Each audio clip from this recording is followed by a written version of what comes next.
Good evening, everyone. Welcome to Holy Crap, the VlogCast.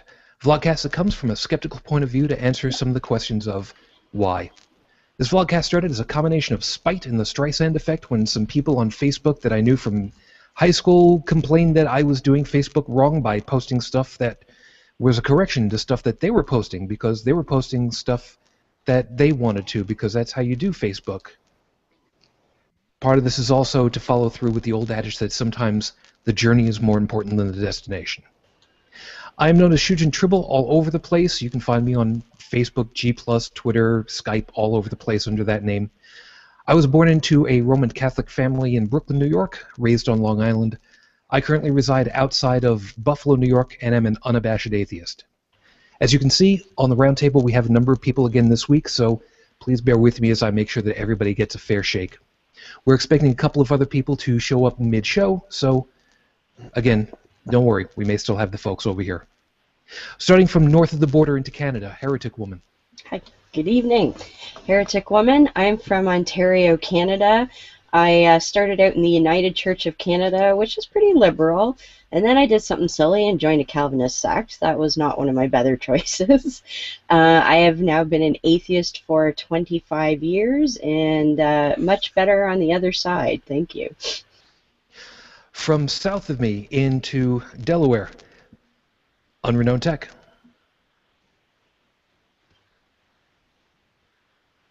Who is not muted and should... Yeah, he is still. Yes. The mute is not coming off. There you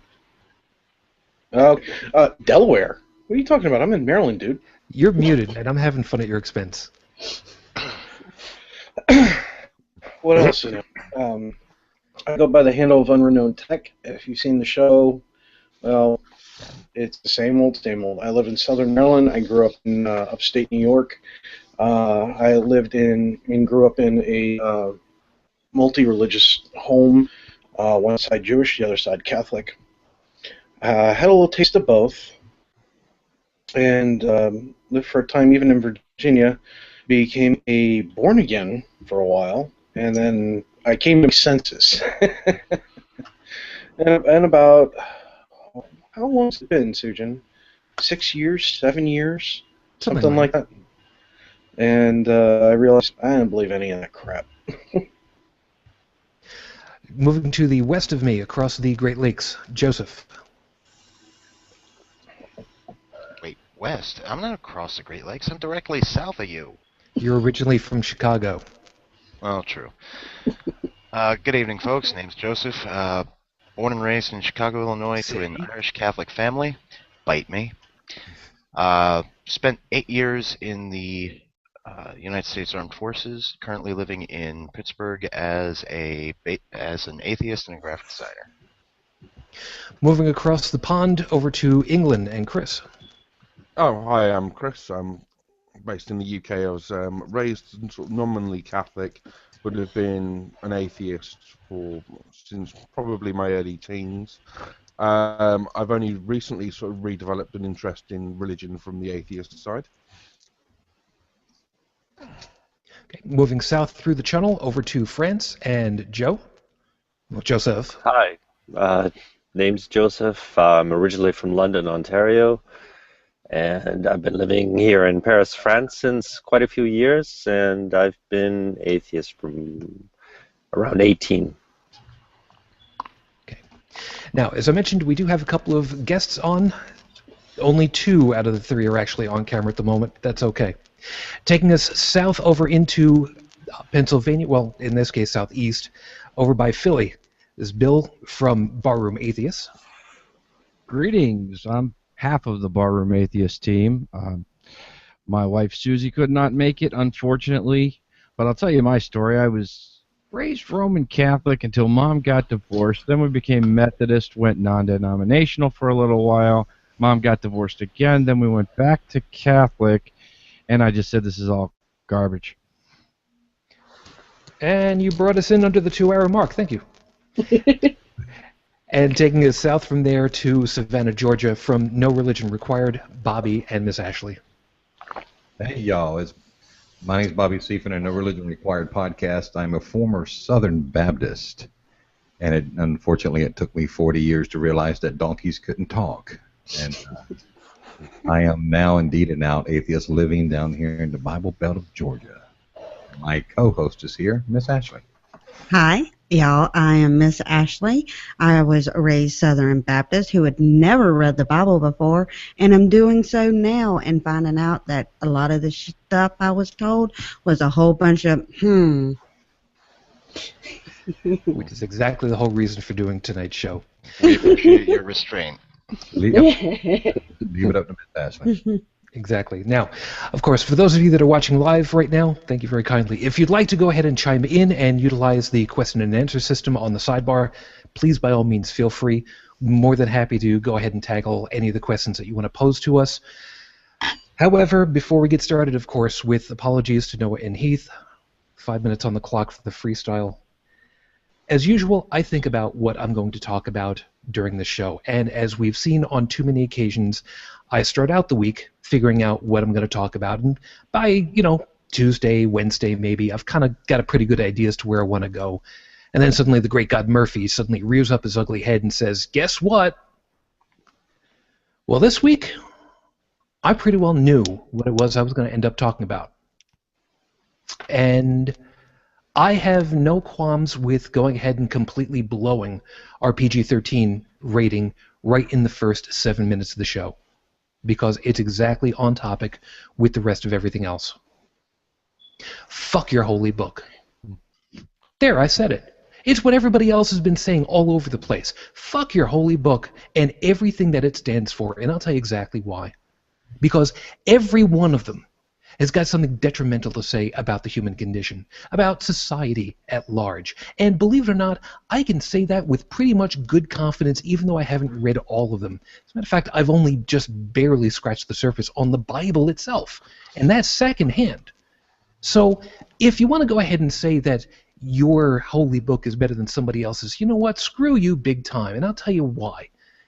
Because there are people who are out there dying because of a book. And guess what? Every time you Amish Wolverine fucktard yourself, every time you hold up and say, I've got a book, guess what?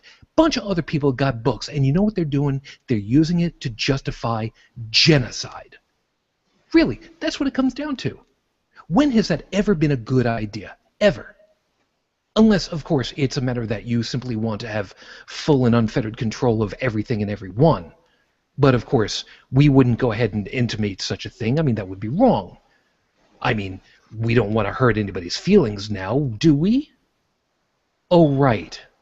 We do.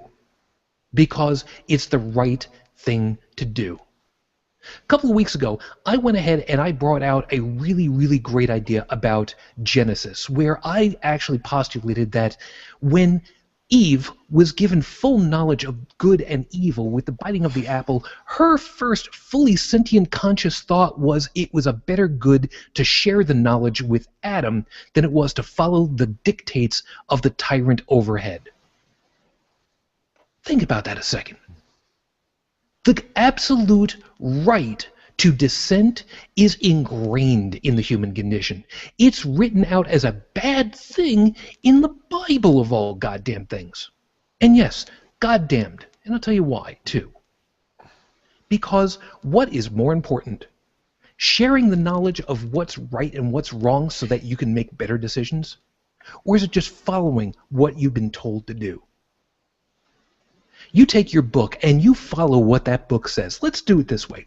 Let's start you off with 100 people all together, and everybody's got a book. Some people have got more important books than others, or so they think, and so they follow what the book says. Some are a little bit more, that doesn't sound quite right. Maybe I shouldn't really do that. Others are just, screw this book. And some are going to take it as literal as possible. Some are going to think it's an instruction manual. And then what happens? Exactly what we've seen over in Europe, what we've seen in New York City, what we've seen in the air, what we've seen all over the goddamned world. Nothing says wrong more than hurting someone else. Nothing says right more than helping other people. That's the entire purpose of this show. Because it is goddamn time somebody actually says, guess what? You're wrong. You were taught wrong. And there's nothing wrong with that statement at all. You were taught wrong. When we're kids, we're told what to think. If we're lucky, we're told how to think. And then, when you get older, you have to take what you've been using. Sometimes it's not exactly right. But it's your responsibility when you grow up to finally look it all over with as clean a slate as possible, with as much responsibility as possible, and to make a more informed choice. We have the duty, the responsibility, we have the demand for society to say, no, you're wrong. And there is nothing that is going to stop us from saying that over and over and over again. Because it's the right thing to do. Here. This is episode number 48. Do I get that right? 48? 49. Sorry, 49.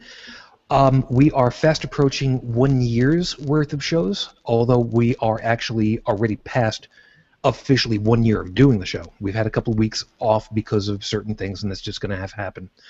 So, thank you for sticking with us. Those of you that have been, with us for a long time, we are very, very much looking forward to, fulfilling that first year's worth of shows. And I have to tell you, even though we've been doing it a far shorter time, it's nice to know that Skeptics with a K, we're actually beating them with a total number of shows. No, Incredulous. That's who I'm thinking of. Incredulous. We're beating them, so that's good. I feel very proud about that. So that's good. So we've got a lot of stuff that's popped up in the Q&A at the moment because of the way that my system is set up. I can't see the Q&A just yet. I have to actually turn my attention elsewhere. So I'm going to turn over things to our guests first to give them first crack and get to the rest of the crew as we get along. So I want to start off with Miss Ashley because I need to hear this one.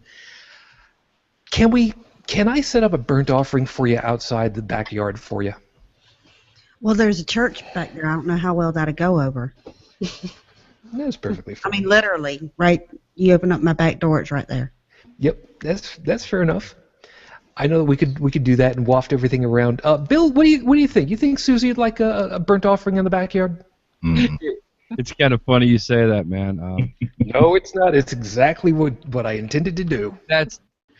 We're in Proverbs on our podcast, so we've been over the last 2 years working our way through, and every time a burnt offering is mentioned, she just goes, "I hate burnt offering."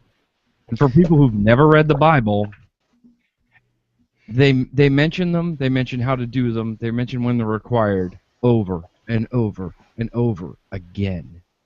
Yep. Think if you were God writing a book of instructions, you wouldn't have a problem with space, You wouldn't want to repeat stuff because there might be important stuff to tell people, but he tells you how to burn your meat. I said burn. Yes, you did. Over and over and over again. So, yeah, Susie hates burnt offerings. If anybody listens to our podcast and you hear one of the last, I think we're on 45. Any of them. You will hear her say how much she hates burnt offerings and David's dick. Those are the two things. Yep. Bobby, you guys are going through it too. I mean, what so far has been the most egregious piece that you guys have agreed on? I mean, obviously for Susie, it's burnt offerings and David, right? Yes, David's a dick. It's a dick. I think, we're only starting the book of Exodus, and Ashley has never read the Bible before. So she just completed the complete 50 verses, 50 chapters of Genesis. That really should only be about 20 because of all the filler. Right. She thinks the Bible is filled with filler and that Moses was paid by the word. And And I think the thing that got Ashley the most about the Book of Genesis is she harps on the fruit from the tree of the tree of knowledge. She says that if Adam had not been out.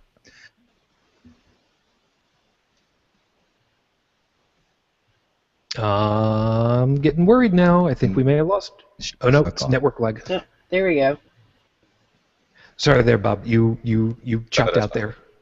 You froze. I froze. You did. We If we had a don't. little- Okay. Well, I'm sorry. Well, we don't. Kind of went like this.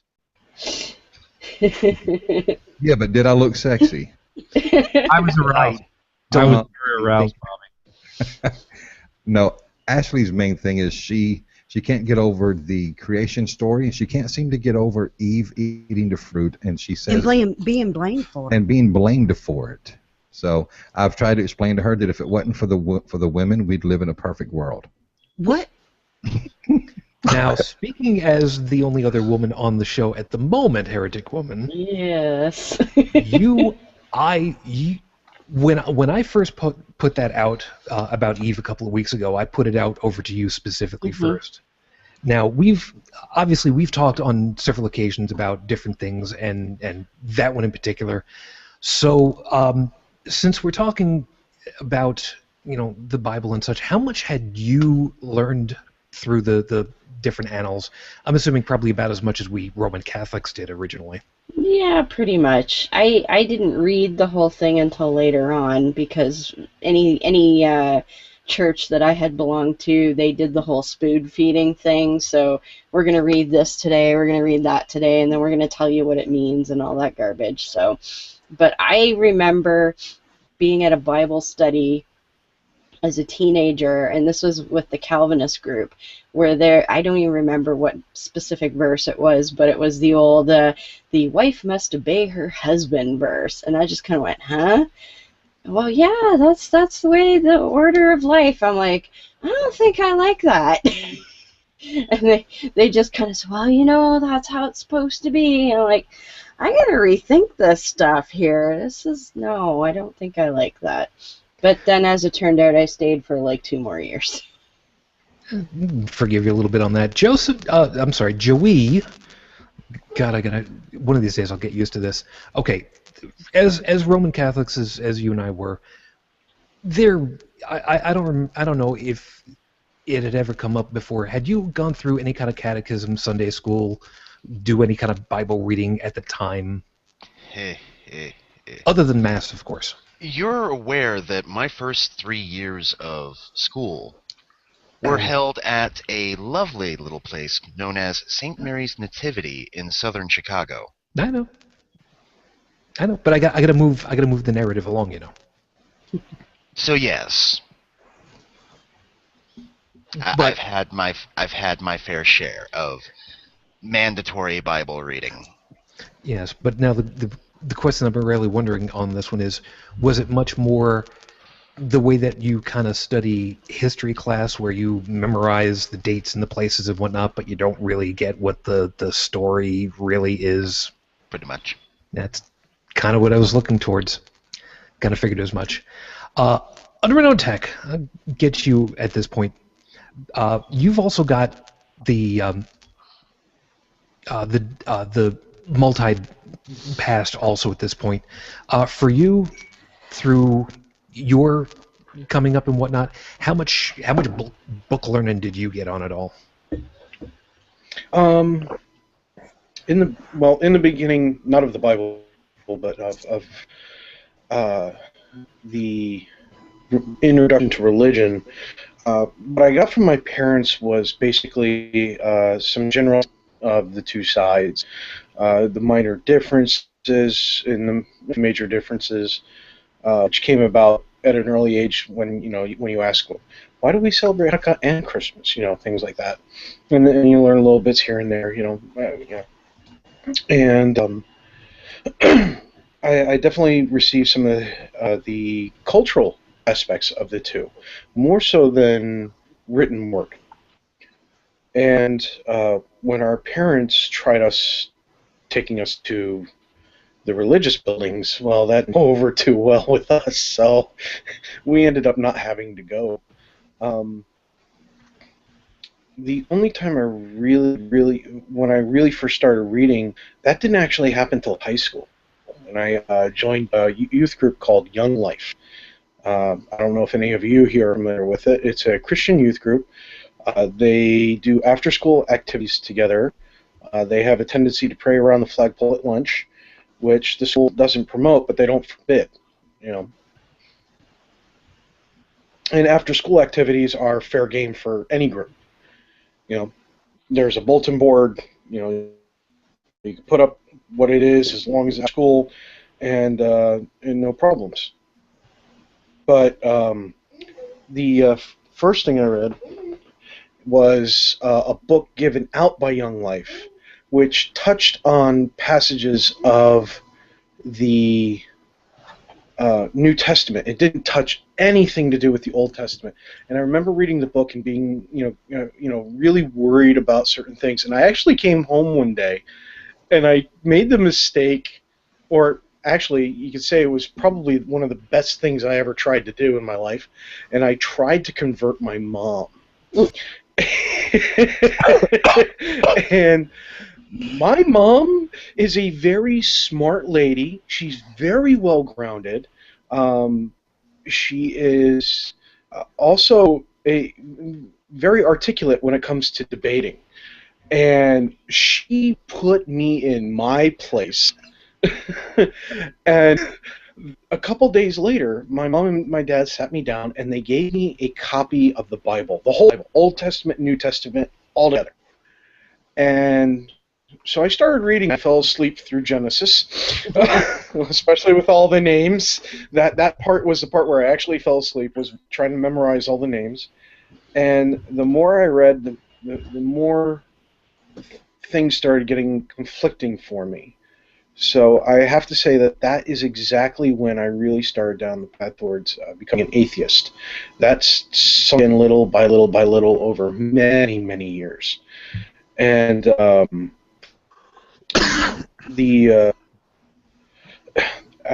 will point out, if you guys hear about it, if anybody has kids and they go to school and they're in a Young Life group and they're reading books given out to them by Young Life, which they give out for free, they're not the New Testament.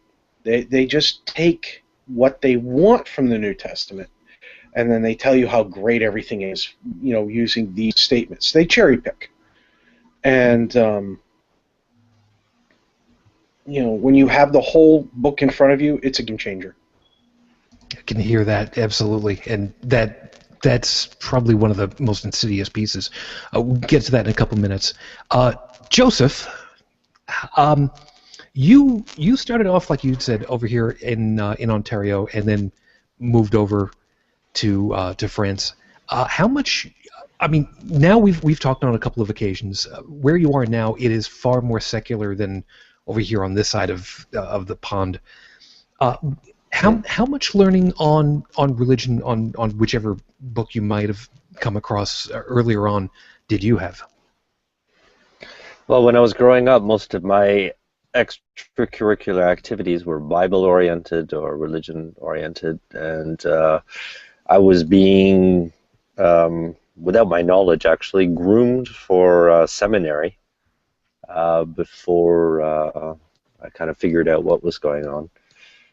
And I was saved by education, actually, by an architecture grant, actually.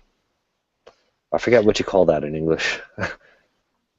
I guess it really depends as to what it was, but you know what? It doesn't matter what we call it. Scholarship, yeah. Yeah, I've been living here too long. So, yeah, but until then, I didn't really understand what was going on, but I was going through the motions because that's what everybody thought it was right to do. So, but it's only when I got out of it I really realized what was going on. It kind of broke my bubble, so to speak. It's easy enough. And Chris, since for you in England the state has its own church as the Church of England itself, which is pretty much a background radiation kind of level at this point from what you've said. How had things been for you growing up and learning and such? Yeah, there was. I think I'm not sure if it's still in effect, but there were sort of acts of worship in school, sort of in like morning assemblies, special occasions, etc. But they were normally sort of fairly brief, and there wasn't sort of huge amounts of proselytizing. And here and there we heard all the classic Bible stories that kids and young people hear, and it's only now as I'm slowly plowing my way through the Bible, I realise that there's a lot of those stories where they've picked the bits that are PG rated and left out huge chunks of the stories, which give them an entirely different perspective when you read the whole thing. Yep, which was exactly where I was going to go to next, because this is where it gets to be fun. If you've got little ones' ears, you might want to preview this next section for the next few minutes before you turn it over to them, because I want to go ahead and get a show of hands of everybody. How many people knew before they started reading the Bible that there was mentions of donkey and horse dick? How many of us knew? Yeah, exactly right. Exactly right. I never knew about it, and we Catholics, we've got the one true book, just like everybody friggin' else's. Which, by the way, I forgot to mention in the 5-minute freestyle. By the way, that amongst all of the other Bibles that I've had some reading on, the loose canon of the Flying Spaghetti Monster.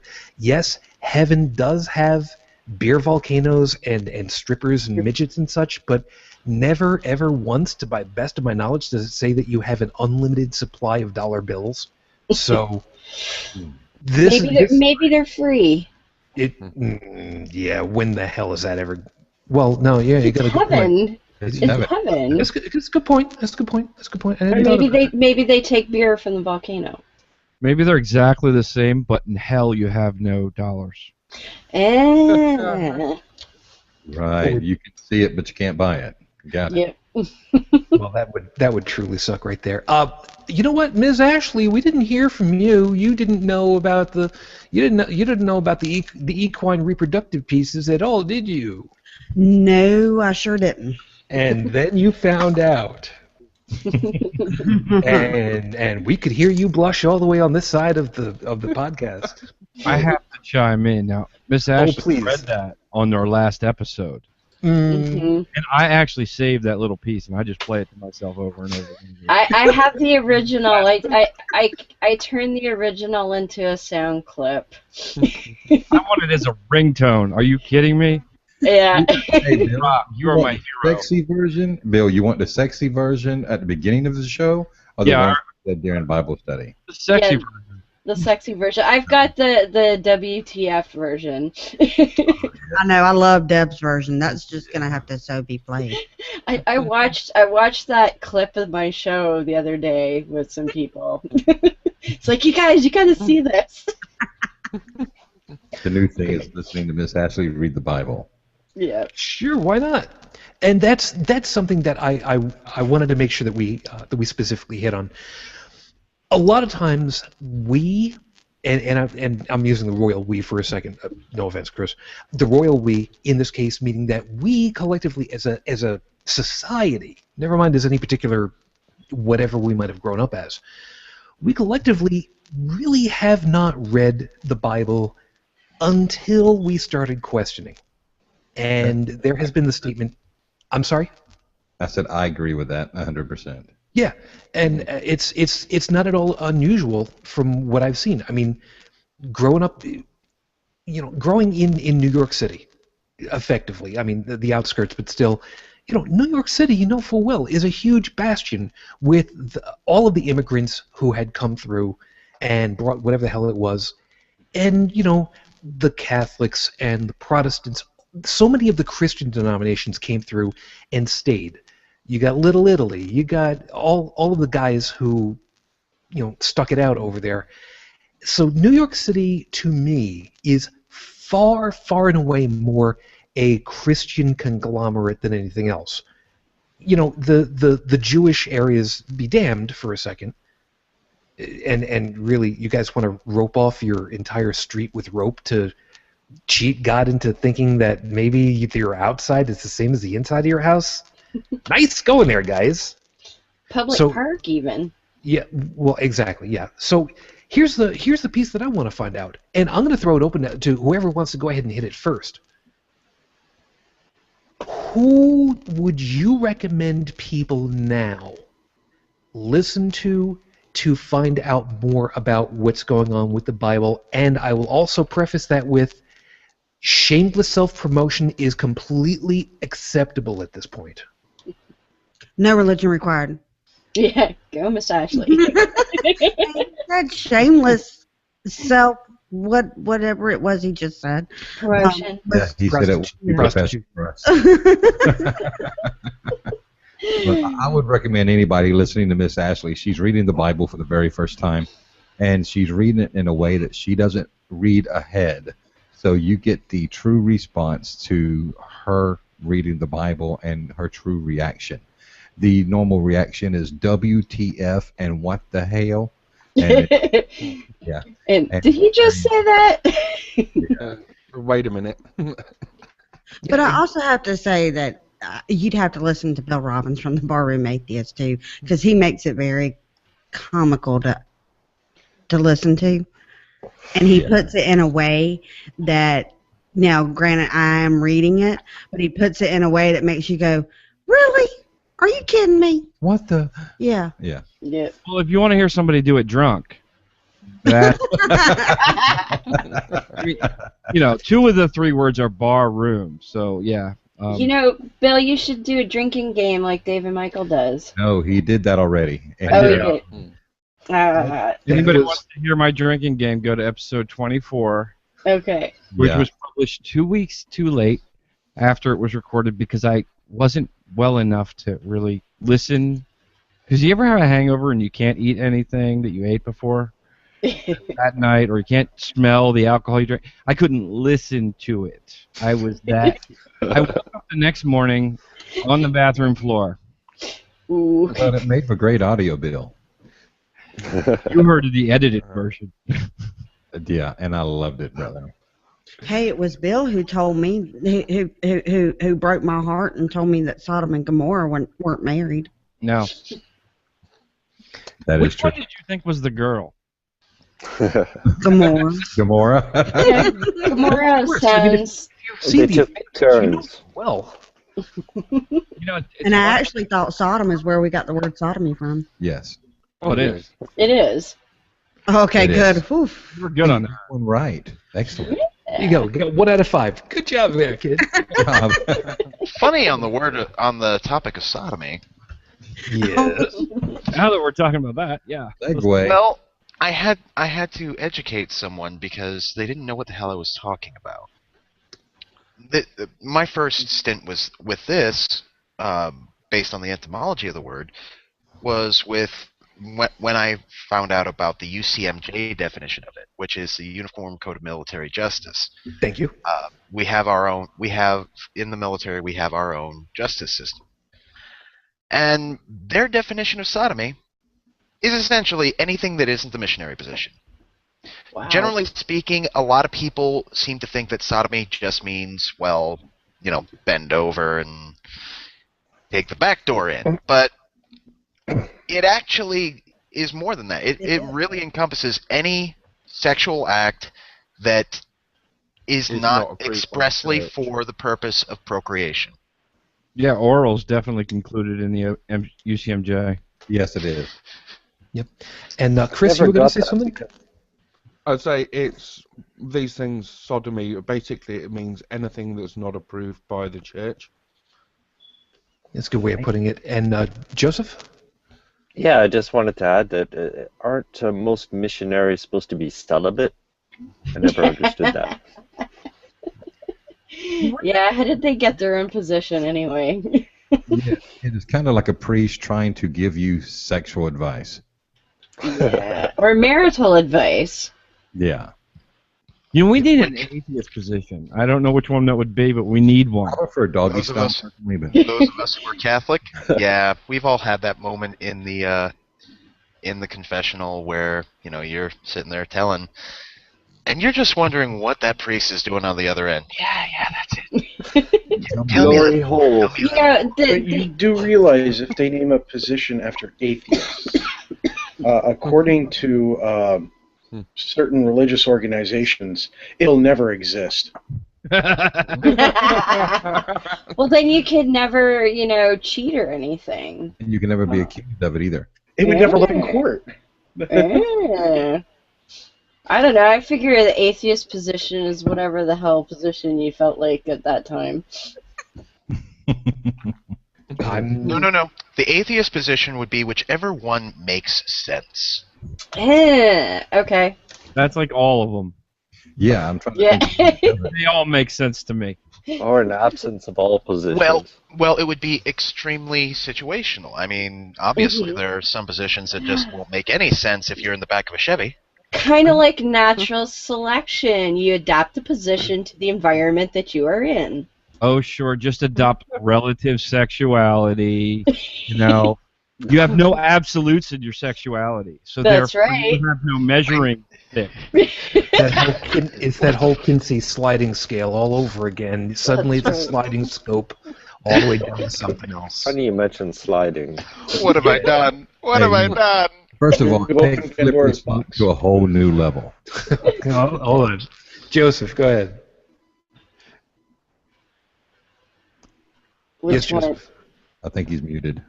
Yeah. No, Are you speaking to me or other Joseph? no, because you're Joey. I'm Okay. trying to keep it straight. Joseph, we have a network thing that's your... There you are, you're back. There he is. I was going to say he hasn't moved in a few seconds. Who, me? Yeah, Yes. you. Yeah, everything froze up, yeah. That's okay. So you were going to say. I wasn't going to say anything. Yeah, we're on a video log to say absolutely nothing. We're just here to look pretty. I don't know about you fools, but I'm doing great. Yes. Outdated. You have the right to remain silent. Anything you say can and will be used against you in a mocking manner. That's right. Okay, so obviously, as we've seen, nobody's read the damn book until they start trying to figure out, okay, what's the right way of doing this. Now we've heard of, well, I don't know if the rest of you guys have. Somewhere along the way, you might have heard. The hell is this? Whatever the hell the guy's name is somewhere in Texas. I don't know what the hell it is. He basically. No, I don't think that's what it was. It's he basically said that Saying about Amish Wolverine. it's too far over. There has been the statement that the easiest way of making an atheist is to read the Bible. Yep. There Yeah, is it'd be also Messalenti. yeah, no, and Yes. no. Yes. And he said that he wanted to find out more because he was going to go into seminary, which sounds dirtier than what it really is when you really get down to it. And he read and he studied and he did his homework. And the more he learned, the more he questioned. So the more he was curious and the more he questioned and the more he learned. And then suddenly, nothing else. Now, I want Bill, I'm getting you over here because this progression that's been happening. You started off, if I remember the story correctly, and please forgive me if I'm screwing around with it all. I've been jamming on so many podcasts; it's just been hellacious for me to try to keep it straight. As I remember correctly, you ended up going to ReasonCon, right? Correct. The Reason Rally. I'm sorry, the Reason Rally, and you. I went to both, so. Okay, I'm sorry. I was thinking of the Reason Rally first, and you ended up, as Susie has put it, you ended up kicking her puppy by subversively talking about the stuff. Mm-hmm. And then she started asking and then started going through with it. Now that you have had the opportunity of leading her through finding out about the stuff that she didn't know, what has that progression been like for you to witness? Okay, first I have to correct you a little bit. I didn't lead her. My wife is a very independent woman and came to her own conclusions. Yeah, but I we backed can't. off and gave her space to do it. Is all I did. Then Yeah, she started but if saying, I don't talk bad about her, she's not going to want to come back. She was going to want to come back so she can defend herself. So I'm going to say anything bad I can. You would learn the term bulldog really fast, but I can live with that. oh, but no, she basically said, I don't know why I ever believed this. Why did I believe this? And we started a podcast, and she said, hey, let's read the Bible because I've never read it. And we've been going through, and I told you earlier in the show what her, big things have been so far. Yeah. Interestingly enough, since we're talking about that book, on our last episode, 45, we covered the worst verses in the Bible, the most abhorrent verses in the Bible, bar none. We covered the one that says, "Trust in the Lord your God, lean not on your own understanding." Mm-hmm. That is the worst verse in the Bible. Dashing. Yeah, it's basically saying that intelligence is stupid. Follow faith. It's the one that sets up every other verse. Yep. You can't, if you're thinking for yourself, you can't dash babies into rocks. You can't do it. If you're thinking for yourself, you can't go into a city and kill everyone and all their pets and all their animals and all their children. You can't even consider that if you're thinking for yourself. Critical and that thought is the worst verse, in my opinion, and I said it and I stand by it. That's the worst verse in the Bible. That and the one that says, look neither left nor right, but keep your eyes straight ahead. Mm-hmm. So don't even consider anything else. And don't think for yourself. Yeah, Bill, I think if he was still alive, Christopher Hitchens would probably agree with you, because one of his most famous quotes is that good people will do good things, bad people will do, I'm paraphrasing here, good things will do good people will do good things, and bad people will do bad things, but to get good people to do bad, well, that takes religion. All right, when we meet, I have to buy you a beer now, because that's one of the greatest compliments anybody's ever given me. Wow. Christopher Hitchens. Well, it's exceedingly true, and that's arguably part of the problem. For Miss Ashley, yeah, for you, since you are learning through it and you are discovering as you're going along, what's it been like for you to really have that whole constant facial tick of what the hell? I mean, it after a while, Bobby, after a while, it's got to be looking at her and thinking, if it were like 20 years earlier and the different sex, she could have been doing the whole Chief Inspector Clouseau thing and the twitch in the face for Chief Inspector Dreyfus, I think his name was, the facial tick of just, how can you still be alive? Look, I have often said that we need a video camera in studio. Mm-hmm. If you could see the facial expressions that this young lady makes when she's reading the Bible, you don't need audio. You just turn the audio off and just watch. And it's funny stuff. Do that. You never see. I was fortunate enough to see it live. It was great. She will not do that. allow. Make it a donation bonus. We've tried. We have asked people to send us emails saying that they wanted to see it, and Ashley would not allow me to put a video camera. Well, I'm not going to say he wasn't. I wasn't allowed. Well, in the beginning, I wasn't allowed. I was going to say, did that change? In the beginning, I wouldn't allow it, but since Heretic Woman decided to, I don't know if I can say this, but pop my video cherry. Well, I guess on the video we have from, never mind, don't count. I don't think you broadcast that live, Bobby. Is that the video where you're not wearing any pants? It would definitely be a different YouTube channel. Yes. I've gotten a little bit more more comfortable with it. So you never know, it might happen. Oh, She's been on my show every week since. There you go. And don't worry about it. If you want to feel good about it, think of it this way. We popped Noah, Lucinda, and Heath's video cherries all in one night. And trust me, nobody, it was in one episode, one night, and, you know, it was delicious, really, to hear the reaction afterwards on the next show.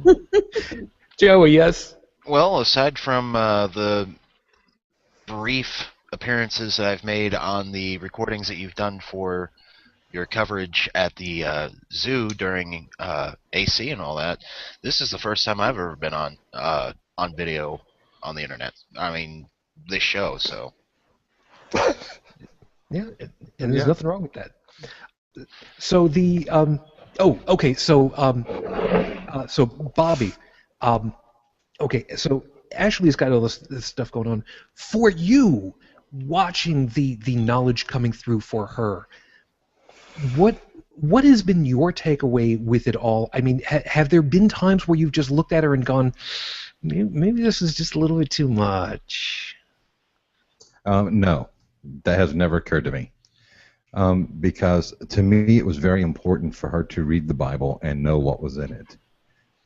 It's real easy to be a young woman sitting in a church and only reading those verses that your pastor or your Sunday school teacher tells you to read.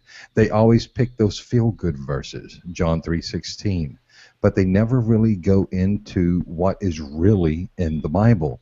And it was very important for me to have her read the truth of what is actually there, for her to see that there is two creation stories, for her to look at it through critical eyes and be able to go, holy hell, is that really in there?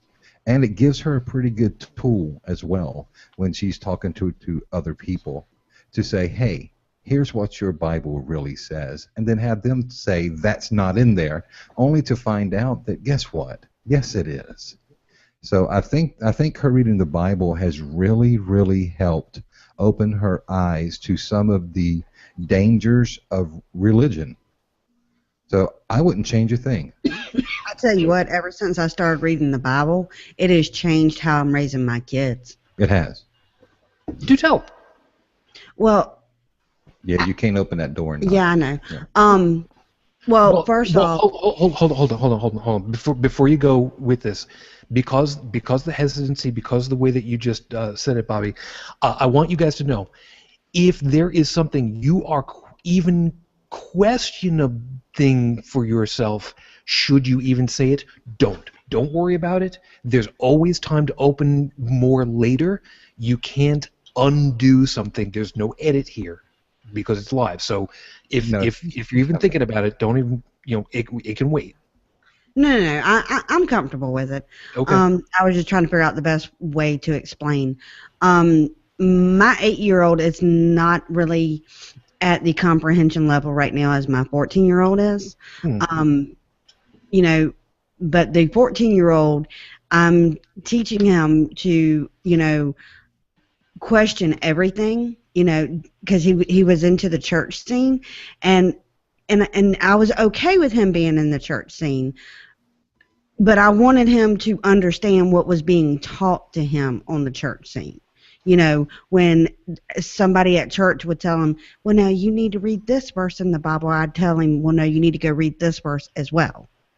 If you're going to do this church thing and you're going to be told, certain Bible verses to read, I want you to read all of it. And he's like, but Mom, I can't. I mean, that's just boring to me. And I can understand it as a 14-year-old. It's boring to him. But on the same hand, I want him to read the Bible. My 8-year-old, I don't think he can comprehend it that much right now. I can do the best I can with him for the moment. And as he gets older, then, we'll address other issues. But for right now, my 14-year-old, I'm letting him read the Bible, and ever since I started pointing things out to him that's in the Bible, he has become more of a critical thinker. He has become more of a questionable person. Yeah, and I don't think the Bible's anything that an 8-year-old needs to sit down to be reading anyway. Oh, God, no. I'd just like to add that the Bible, a lot of people forget that owning a Bible was a punishable crime until the 15th century. True. So Same it here, was a Mike. book reserved for the clergy, because Hmm. most teaching at the time was oral. And Yeah, it was Chris. illegal to translate until the end of the 16th century. Yes, I Chris. forgot about that.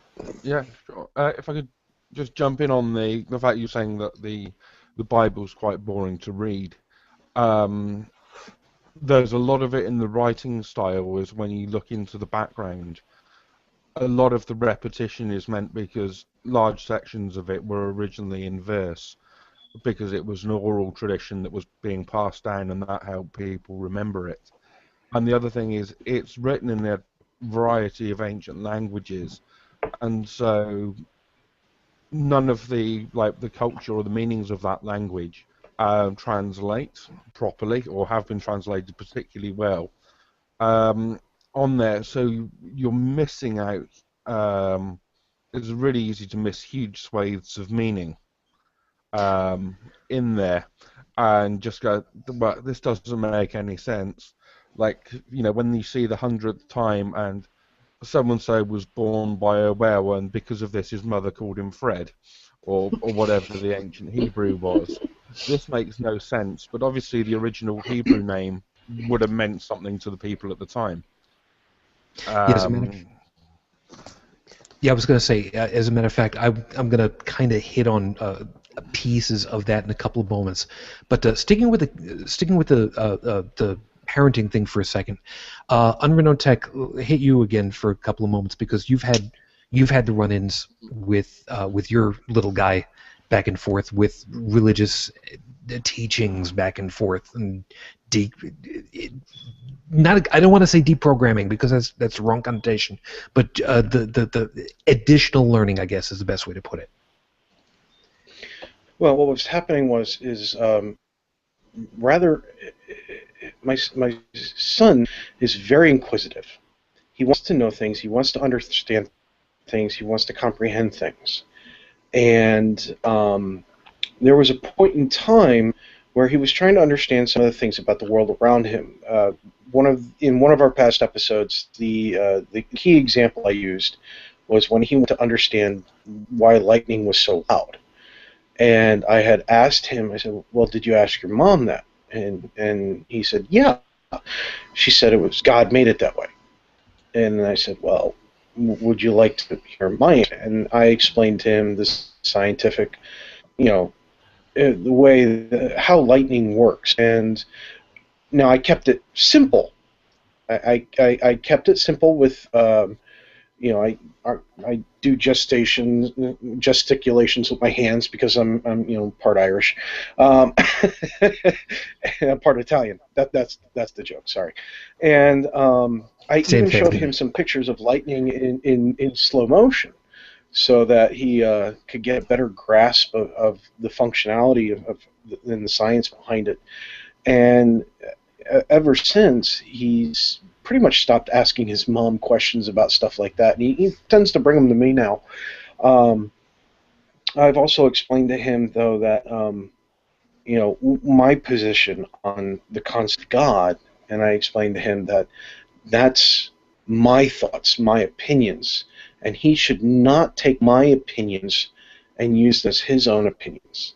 That instead, go to school, learn what they have to teach, get your education, and when you get older and you get out of high school and you're still interested in religion, use your knowledge, use what you've learned on how to ask questions, how to find the answers, how to validate those answers, and then you'll have then you'll be able to really make and build your own opinions on it. But don't side with something just because I said it's so, or because it's something that I feel is right. If you're, and I'm going to tell, I also promised him, I told him, I said, listen, if he asks me a question, I don't know the answer to it, I'm not going to lie to him. I'm going to tell him I don't know, or I'm going to tell him I think the answer, if I remember correctly, was this. And we can go look it up. And we do look up things from time to time. And just like one of our panelists here was pointing out that that religion was passed down orally for a long time, and it was translated and changed and everything else. I do want to bring attention to a podcast called Atheists on Air. They have a recording from a ReasonCon on one of their episodes, and it's a recording of a person by the name of Richard Carrier. And in that, I think it's like an hour and a half long. He talks about, how the stories were and how they changed and how they were delivered and how they were manipulated and everything else. So, it's something I've bookmarked for him should he ever have that kind of a question. I've been saving things from different podcasts and from different websites and archiving things. That way, if he ever comes to me, rather than picking up the book for himself, I can still hand a book and I can say, by the way, I also have these other materials if you want to listen to them, if you want to look at them, but I'm not going to make you. And as a matter of fact, that's good because like I said, I'm going to be coming around to that in a second else. Anybody else want to hit on the parenting aspect of it all, either from having been a kid being brought up or bringing up a kid through all of this? I didn't know who else might want to chime in before we move past this particular piece. I'd Yes, say Chris. there is a fantastic opportunity for developing critical thinking and sort of research and history skills when reading the Bible, because there is an immense amount of information from people like Richard Carrier, but also innumerable articles on sort of Wikipedia, etc., breaking down where but virtually every passage of the Bible, where it comes from, what other ancient texts it relates to. So whenever you run into something that doesn't make sense, or you think that there's some more meaning behind it, it's very, very easy to look it up and follow and look at the various theories on what it means. True enough. And also where the documentation and the archaeology, etc., comes from to support the various ideas, and that in itself is probably more interesting to read than the actual text of the Bible. Okay, and Joseph? Yeah, I just wanted to say it. I think it's a good thing to get your kids to fact check everything. I mean, just you tell your kid, don't take my word for it, look it up for yourself, and that should apply to everything, not just religion. So I think if they get into that habit, I think religion's going to go with the rest. Yeah, as a matter of fact, there is even a hashtag at this point. There is a very famous line from LeVar Burton, who was Geordie LaForge on Star Trek The Next Generation, who was Kunta Kinte, but was also the host of a wonderful TV show on PBS, public broadcasting here in the United States, called Reading Rainbow. And the tagline that he always used was, "But you don't just have to take my word for it." And that is a great, great line in and of itself from a critical thinking standpoint. Don't take my word. Go ahead and find out. Learn where it is.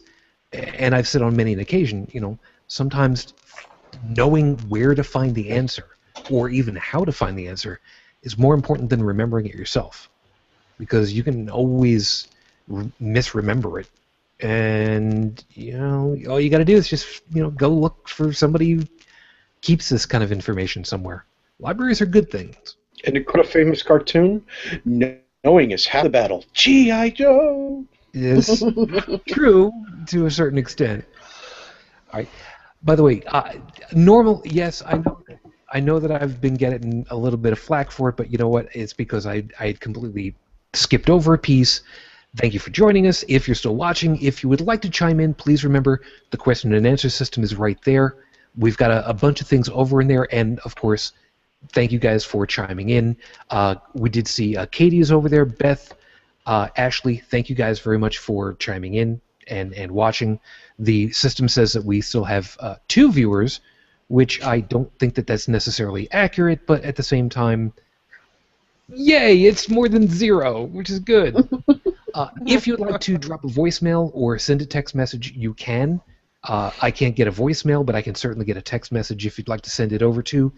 The phone number for us over here is 859-HCTV-554, which is 859-428-8554. There's a story behind parts of those numbers, but we'll talk about that another time. Here's the piece I wanted to get into now. Since we had mentioned about how these were audio, these were oral traditions, they were songs, they were whatever the hell they were, here's the thing that's about to have happen. I am about to name he who should not be named, knowing full well that sooner or later the freaking troll is going to go ahead and say something and chime in and want to have his voice on here too. No, it's not that sumbitch. It's this one.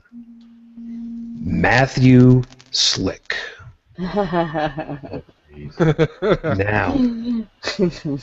collectively, we all pretty much know Matt Slick. Miss Ashley, if you wanted to sum him up in one word, what word would you use? And please remember, R is perfectly acceptable at this point, and I'm picking you because I think you're going to have the most colorful word. Dumbass. Wow, that is so, like... I got one. You know what? I'm gonna go on to the idea that it's late, you've been drinking, and you're trying to come across as a very nice, sweet young lady. I think that's what you're going for right about now. Yeah, Heretic Woman, what did you think? Slime bag. I like that right there, because, and as a matter of fact, that's actually one of the better ones right now, because if you are unaware of Matt Slick, first off, wow, I want your brain instead. But if you understand about Matt Slick is slimy. Mm-hmm. And I'm using this because of the way that he likes to use apologetics. He is slimy in meaning that he is slippery, intentionally so. He relatively recently had a, I want to use the word debate because technically, according to English, that's the right word. So, on a technicality, we'll call it that. But one of the things that keeps coming up, apparently, and this happened even with Aaron Ra, as I recall, and I hope I pronounced it correctly. It's Aaron Ra. Aaron. Sorry, Aaron. Yeah. No disrespect intended. For Aaron and for Matt, what tends to keep coming up is, I have a piece of paper that says that I learned so much. I learned ancient Hebrew. I learned ancient Greek. I studied the, I hate using air quotes, but I'm going to have to do it, original documents. So here's the thing. It's a two-parter, and I'm going to throw it open for whoever wants to jab on it first. 1.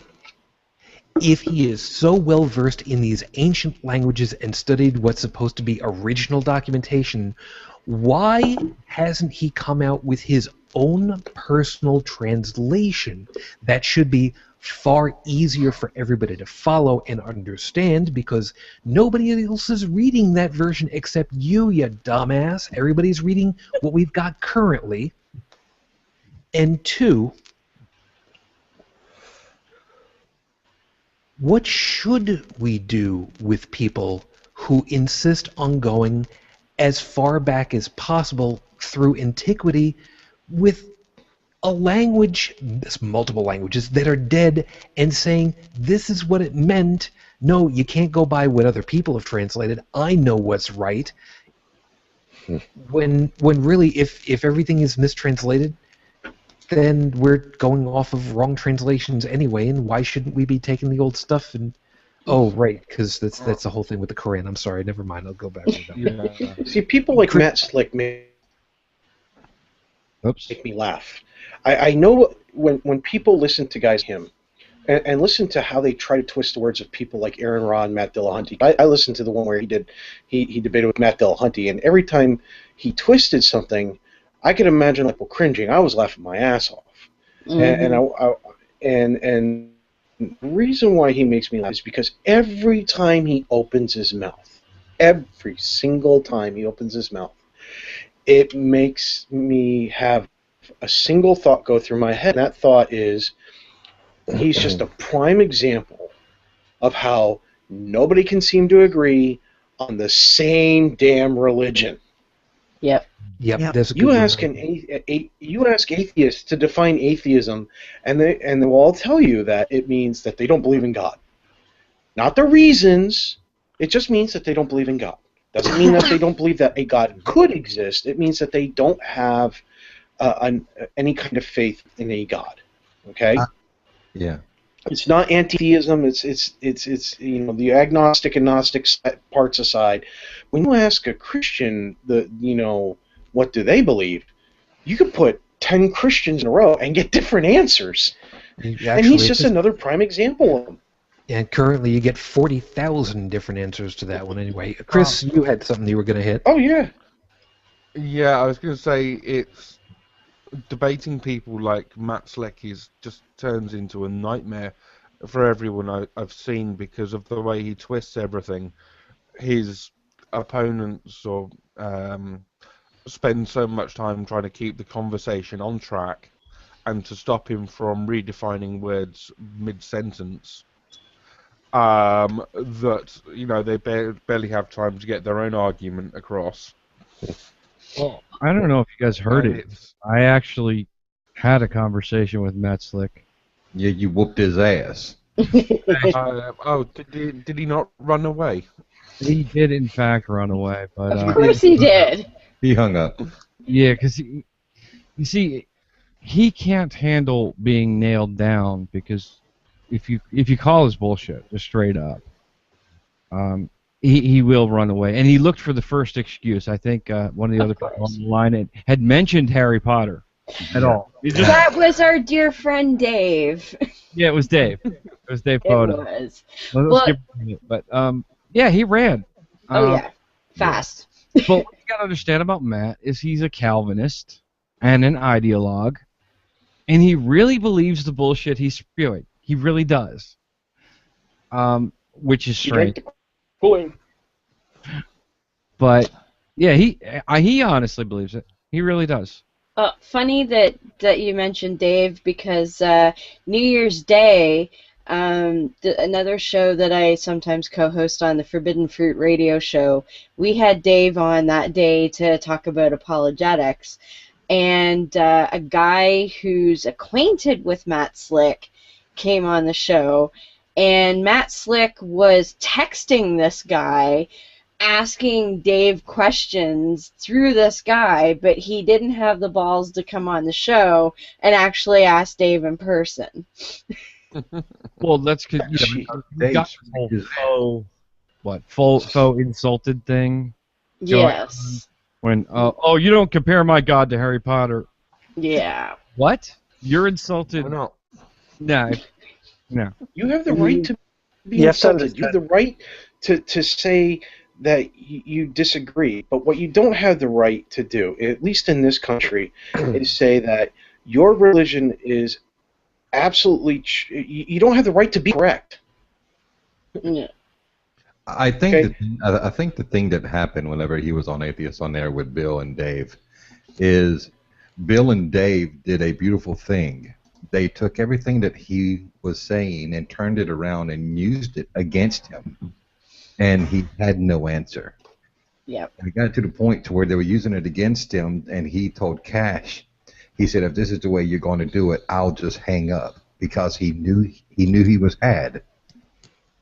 Yep. Yeah, that's a bull response too. When you confront a bully, they're in one who likes to intimidate, and you take the wind out of their sails. They deflate. They get the flight response, and they'll do last minute fighting, trying to gain ground. And when they find out that When they finally realize, when a bully, any kind of bully, doesn't matter if they're a religious apologist or what, but any bully who realizes that they're slipping and they can't get their feet back out from underneath them, they turn tail and off they go. And that's basically what he did. Mm-hmm. Yeah. That's exactly the right word, bully, because with him, you have to remember he's playing to his own audience. He's doing his best to confuse, delay, anything that's any sign of confusion from the opposition is going to score points with his audience. So what we're watching in his audience, what we're watching is a completely different thing. Yeah, and the thing that absolutely kills me about him, too, is that he has this smug superiority complex second to only... Oh, my God. Well, and then he'll accuse you Let's put of... it this way. Ken Ham doesn't have the same level of superiority complex that Slick has. I have more respect for Ken Ham standing up for his belief in his religion than I do for Slick, because at least Ken Ham, when he was debating, he was making his points, he was articulating. It always came back to the Bible, and the Bible being the ultimate truth, yada, yada, yada. But even Bill Nye was certain little concepts upside down, things like that. Ken Ham didn't act like he was taking it personally. Slick, he, like I said, just like a bully. Yeah. No, that's exactly right, and that drives me absolutely insane. If you have a dissenting opinion, suddenly you're trying to stick a knife through somebody's heart. What in the hell is wrong with this picture? How dare you question me? That's all. And with Aaron, he kept harping on changing the definition of faith. And we had Aaron on Forbidden Fruit about 3 weeks ago or so, and we talked to him about it, and he's like, yeah, when he just would not get off this twisting of the definition of faith and trying to pigeonhole him into saying that he had faith, he's like, what was the point? I was done. And he laughed. And after that, Slick and his wingnut co-host just sat around, well, if that's the best atheism has to offer, wow, he's a pretty crappy debater. And like, what a couple of smug assholes. Like, well, I was going to go with cocksuckers personally, but okay, well, cocksucker, yep. Fuck nuts, Yeah, see, at least, like I was saying about Ken Ham, when he defined something, he stuck with it. There were times where he would go more into more depth and detail, which is what you expect when you actually have a real debate. But Slick, wow, when I was watching that one with Dillahunty and him, you could see Dillahunty getting frustrated every time Slick tried to redefine something and redefine it. And at one point, he was trying to point out, and then Slick started to attack him, saying, hey, listen, you interrupting me, you keep talking over me. And Matt's just sitting there going, he has this kind of face of like, are you on drugs? Yeah. That's how I could describe him. I mean, that's a tactic. That's quite annoying, their tactic. Oh, stop interrupting me when you're not interrupting them. They're interrupting you. But honesty is not what it's all about. Stop punching yourself in the face with my fist. Yeah. Yeah, Bobby had me sit down and watch that debate, and I think he had to remove my shoes out of the living room. Yeah. Well, no, wait a second. There's a good piece. Did you really? She lost her cool, bro. No, I don't blame you. Well, no, wait a second. Wow. With the one with Matt Slick with Matt, did you also listen to whatever any of the one where Matt was talking with the other who should not be named, Saitan? Oh yes. That was no. That's the very first That's the debate very I sat first her down. debate he sat me down with. Yes. I threw her to the wolves. I set her down in front of Matt Dillahunty and the I-10 Bruggencake and said, honey, you need to watch this. Funny. Come And on. about 5 minutes in, About 5 minutes in, she said, has this guy lost his fucking mind? I'm sorry. Wait. I want to know what her response was when Sai was getting questions from the audience members. Oh, And yes. his response was, I don't talk about the Bible But with atheists. I don't do atheists. Bible Talk Bible. study. I think Ashley's response was, if I can remember right, was, why doesn't he do Bible study with atheists? You would think that's the very person that he would want to do Bible study with. Isn't the whole concept of winning souls to Jeebus Well, what he, That's but Bible what, to verses. discuss the Bible? what he had said, I don't know if it was in that debate or another time, but he had said that if you're an atheist and you don't have the insight to understand it properly, so there's no point in having Bible study with you. No, that's right. You're suppressing it, right? Yeah. Because Yeah. Cy doesn't think there are atheists. Yeah, but That's some that's think right. God We is all God. really know that God exists. That's Because Yeah, it's and so in the besides, I- we're all just brains in jars. That's Yeah. right. Brains in jars. Yep, Yes. you're a brain in a That vat. means he is too. Maybe Yeah. I'm sick, but I love debating presuppositionalists like Cy. I just Mhm. fucking love those people. They're so funny, and so easy to twist in the knots. Yep. I think a real challenge might be like a William Lane Craig, but like Matt Slick or Seitan Brugge, I just try to twist them into knots because they know they're ridiculous, Yes. or they should. I don't think Cy I have does. so much I think Matt respect for guys like you, Bill, because I couldn't do that. I'd be laughing my ass off.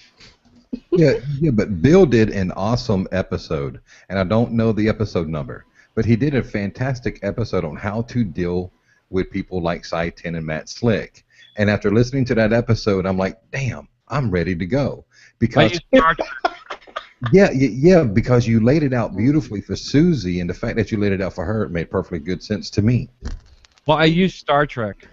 That always helps. Yeah, I gotta find that episode, man. I've got a lot of Yeah, please post the link. Yeah. Because we on Forbidden Fruit, it's a call-in show, and we get Matt Slick wannabes calling in. In fact, last week we had one, and we tangled with this guy for like half an hour. And the first time I even went on that show, I ended up debating some Matt Slick wannabe for like an hour and a half. Does he have, just one question, does he have his doctorate? Who?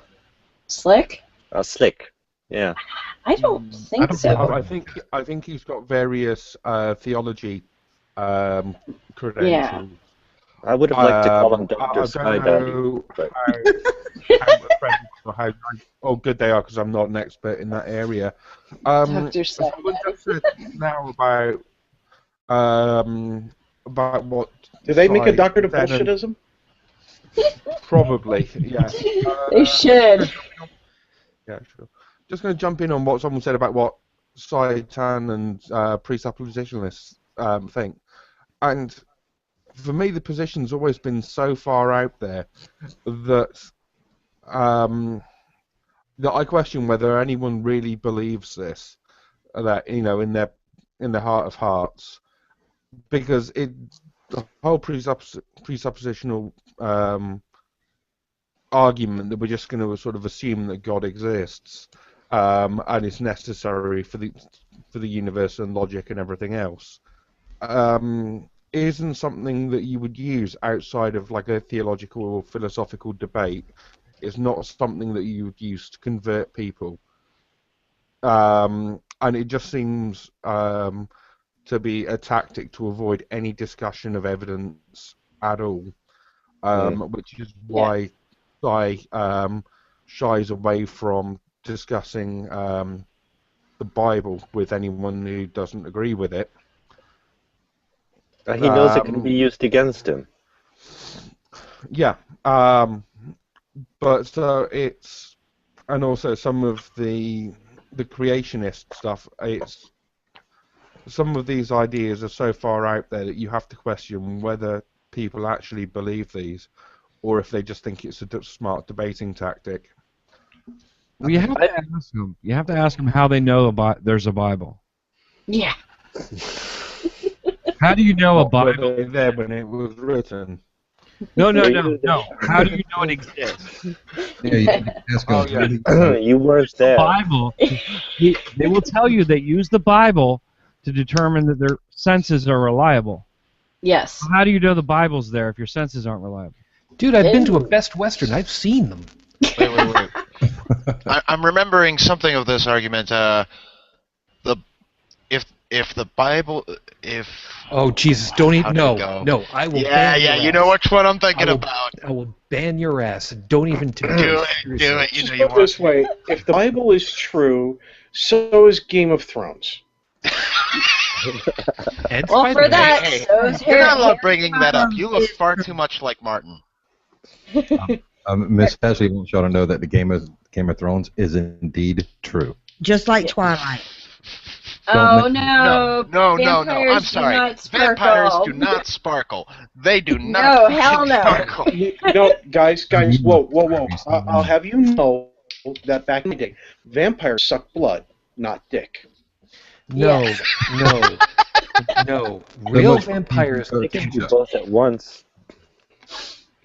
No, real vampires know enough to go 1, 2, 3.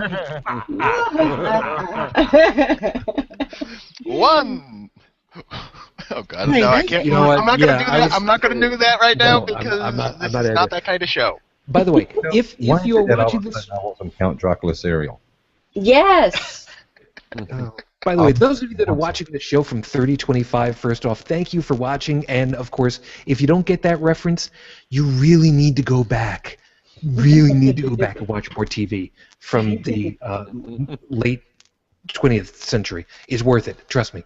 Just skip over like all the stuff from ABC, except for Schoolhouse Rock. That was good. Everything else is just crap. Don't worry about it. By the Forever's way, not bad. by the way, if you're gonna watch NBC, just remember with Alf, spoiler, he dies. Remember that one. Yeah, poor Alf. Oh, thanks. I never saw the end of that. It's okay. Most people didn't. He didn't make it. He Sure, sure he did. Nobody remembers Alf Yeah. anymore. It's I on remember. Netflix. I was gonna watch. It's okay. By the way, you're showing just how old you are, sir. You want to know how old I am? You know, and you know what? Actually, we'll make this the last piece of it all. Let me tell you how old I am. I'm 39. How many Joey? times? Shh. I was waiting for the bullshit cough, but okay. The running joke is that I'm 39 because I adore one of the all-time radio greats of all time, Jack Benny, who claimed to be 39 for the better part of 30 years. So I use that as my opening joke and my opening bid, and I actually admit to being currently, as of the recording, 45.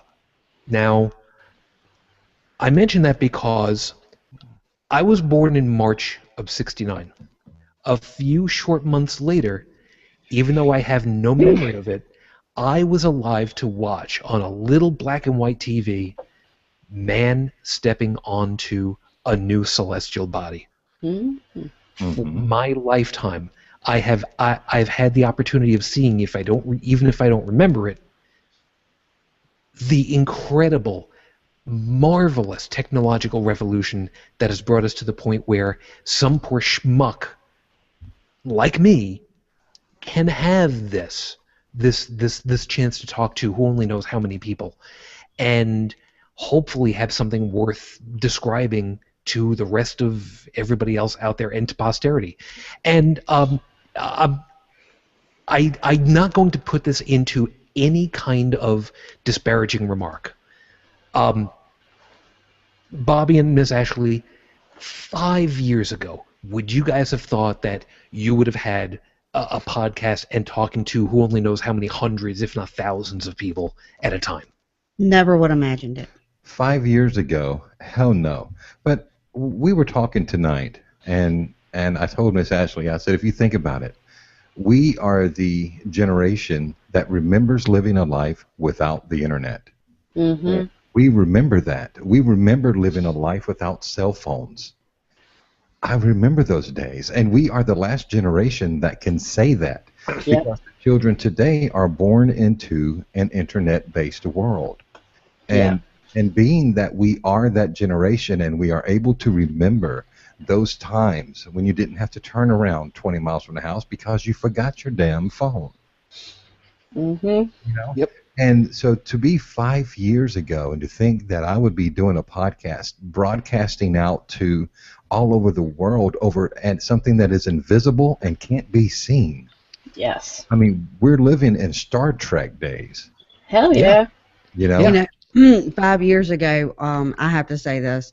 5 years ago, I was in a very abusive relationship, Well, and yeah, it was right at 5 years. was it? Yeah, 5 years ago, like I said, I was in a very abusive relationship, and I was starting to become a heavy drinker. So 5 years ago, I thought that at this time, that I would be ending up in the same situation as my mother, and still being in a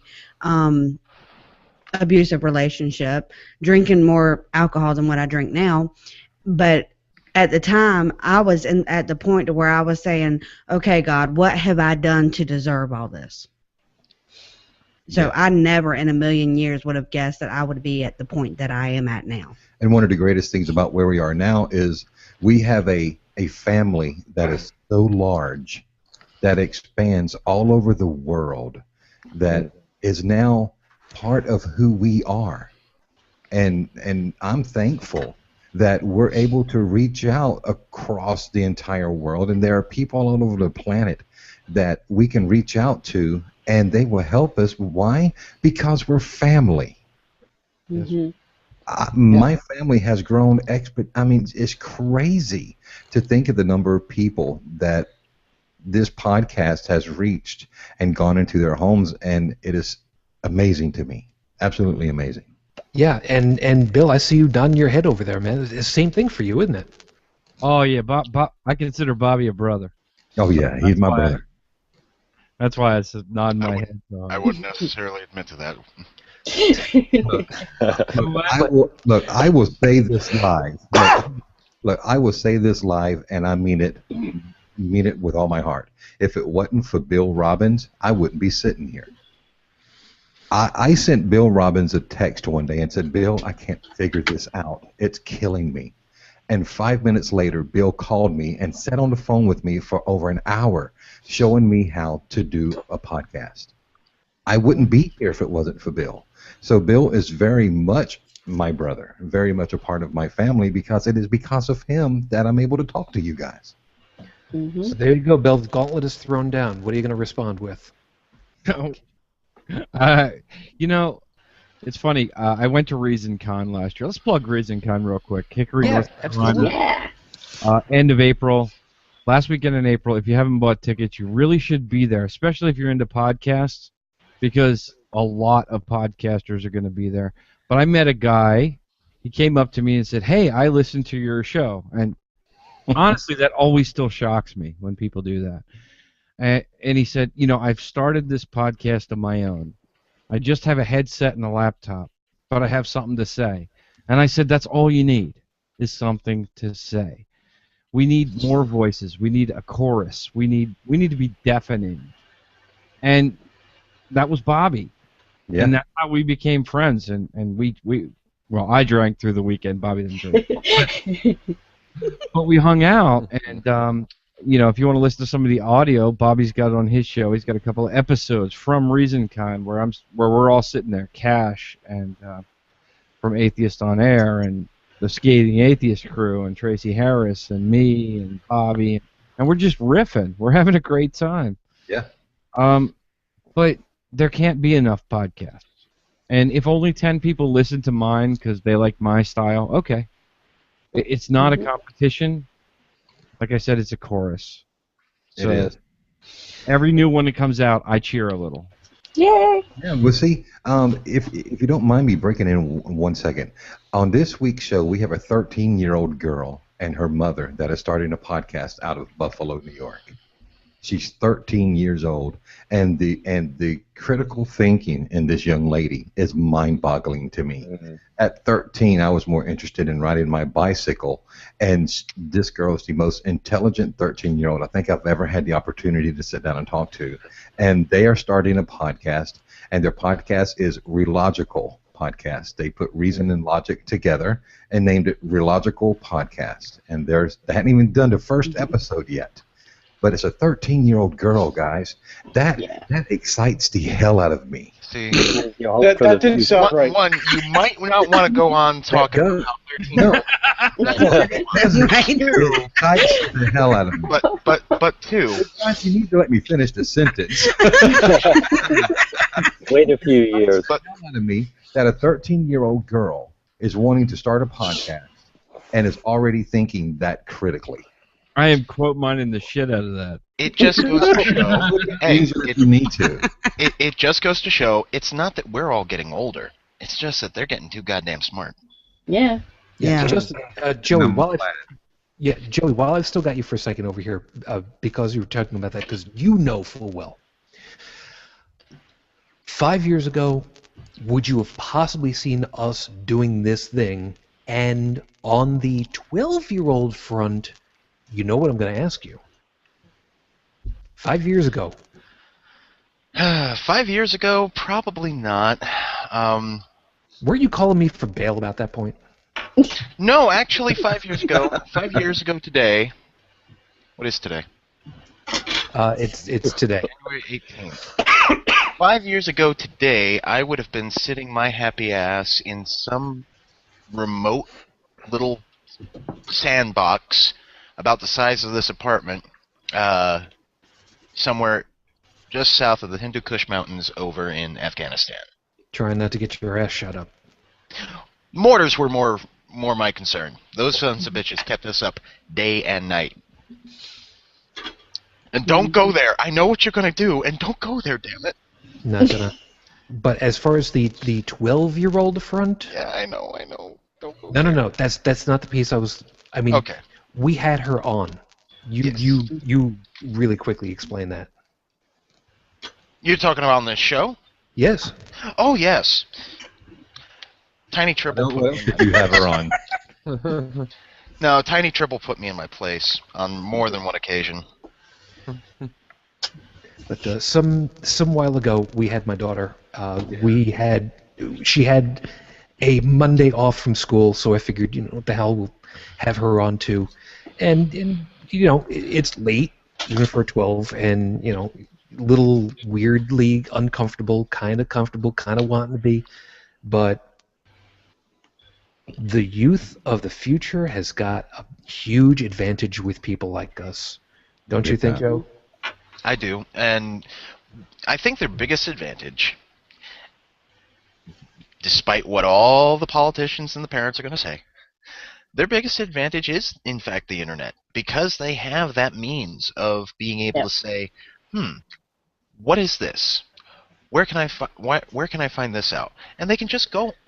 My God, if I had this kind of resource at my fingertips when I was a child. Look, allow me to go back to when I was 12 years old. I had a understanding of the way things worked mechanically that boggled my mother and my stepdad, to the point where I somehow, without any help and without any previous training, had built a pneumatic-powered potato gun, essentially.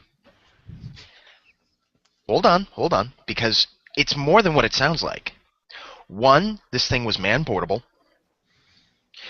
2, it had a quick-release trigger. 3, it had a rifled barrel. And 4, it was powered pneumatically, that is, air pressure, that I provided from a foot-pumped bicycle pump, which allowed this thing not only to fire potatoes, but also snowballs. Don't go there, Shooter. However, this is where my curiosity and my zeal for experimentation got me in trouble, because it was particularly cold year over in Ohio where all the kids were having their little snowball fort wars and all that. And, well, one kid was bullying a lot of kids around, so I went ahead and I popped him in the face with it. Problem is, here's the thing. When you have very cold water that's loosely packed and you suddenly apply a couple 100 pounds of pressure over one side of it, that outer layer tends to compress and form a very fine, very sharp layer of ice. Ooh. And So- the So kid you had the MOAS, the mother of all snowball throwers. the kid ended up with a gash on his cheek, and, well, let's just say the bully got put in his place, one, but then, the police got called and I got in trouble. Can't imagine. Uh-oh. Can't imagine why. Chris, 5 years ago, obviously you never knew that I existed until relatively recently, but 5 years ago, would you have seen being able to do this kind of thing? No, I mean, 5 years ago, I wasn't really even aware of sort of the atheist movement or of podcasting on there. My living situation isn't as good as it is today, and I never dreamed of that this whole community would exist. And I can see even today it's constantly growing at an amazing rate. But I would never have guessed that I had the ability to be on a show like this even 5 years ago. Yeah. Unrenowned Tech, for us, I mean, 5 years ago in tech speak is a lifetime. I mean, shit, yeah. you and me, we both remember when Archie, Veronica, and Gopher used to be the go-to method with dial-up, for Christ's sake. I mean, due to my dad's background, I was a little bit more advantaged than many of the other kids in terms of the technology in the house. Not because we made money, but because company that he worked for had discounts for the employees, very good discounts for their own equipment, and so we ended up getting a little bit of a couple feet ahead. And I got to watch the technology change very quickly over very short periods of time. I saw where I noticed where it stalled out and where it picked up pace. And my mom kind of I remember she and I had a discussion when I was real little, and we were talking about the TV and the Atari and the IBM computer and things like that. And she pointed out to me, she said, "You think all these things now are wonderful. Wait until you're my age, and you're going to see something truly wonderful." I haven't even reached that age, and we're seeing really cool stuff already. It's just, well, actually, I'm kind of close to that age. But when my son is my age, I can only imagine what he's going to see, because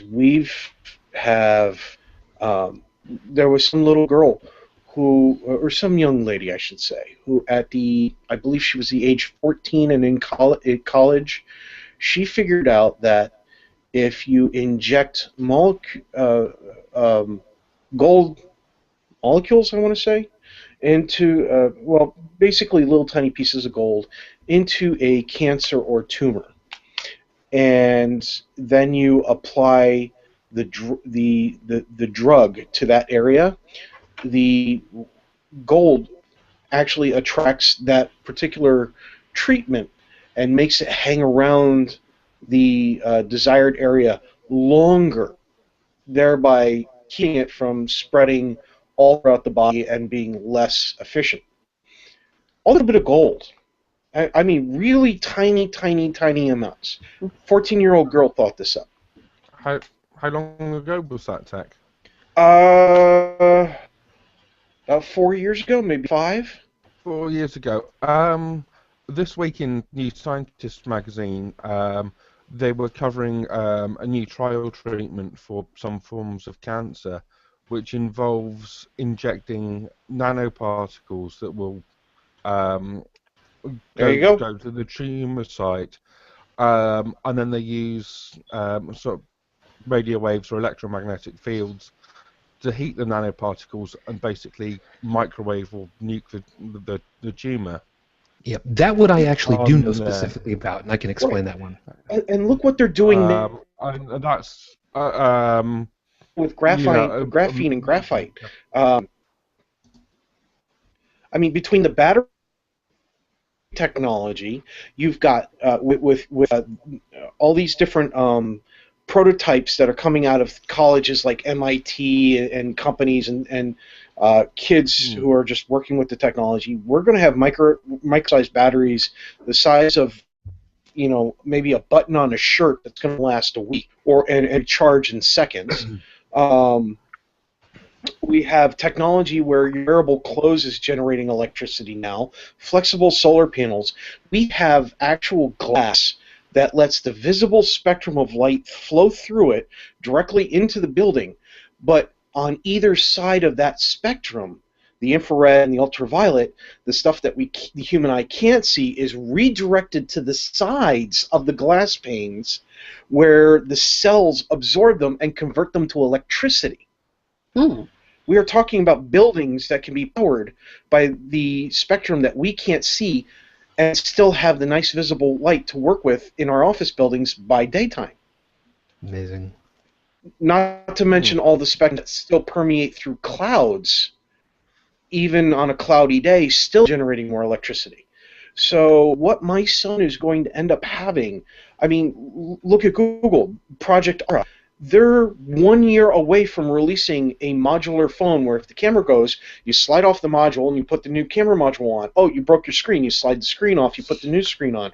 Your battery's low, you put the phone in low battery mode, swap out the battery, put a freshly charged one on, or even a bigger one, boom, done. And you didn't even have to turn the phone off.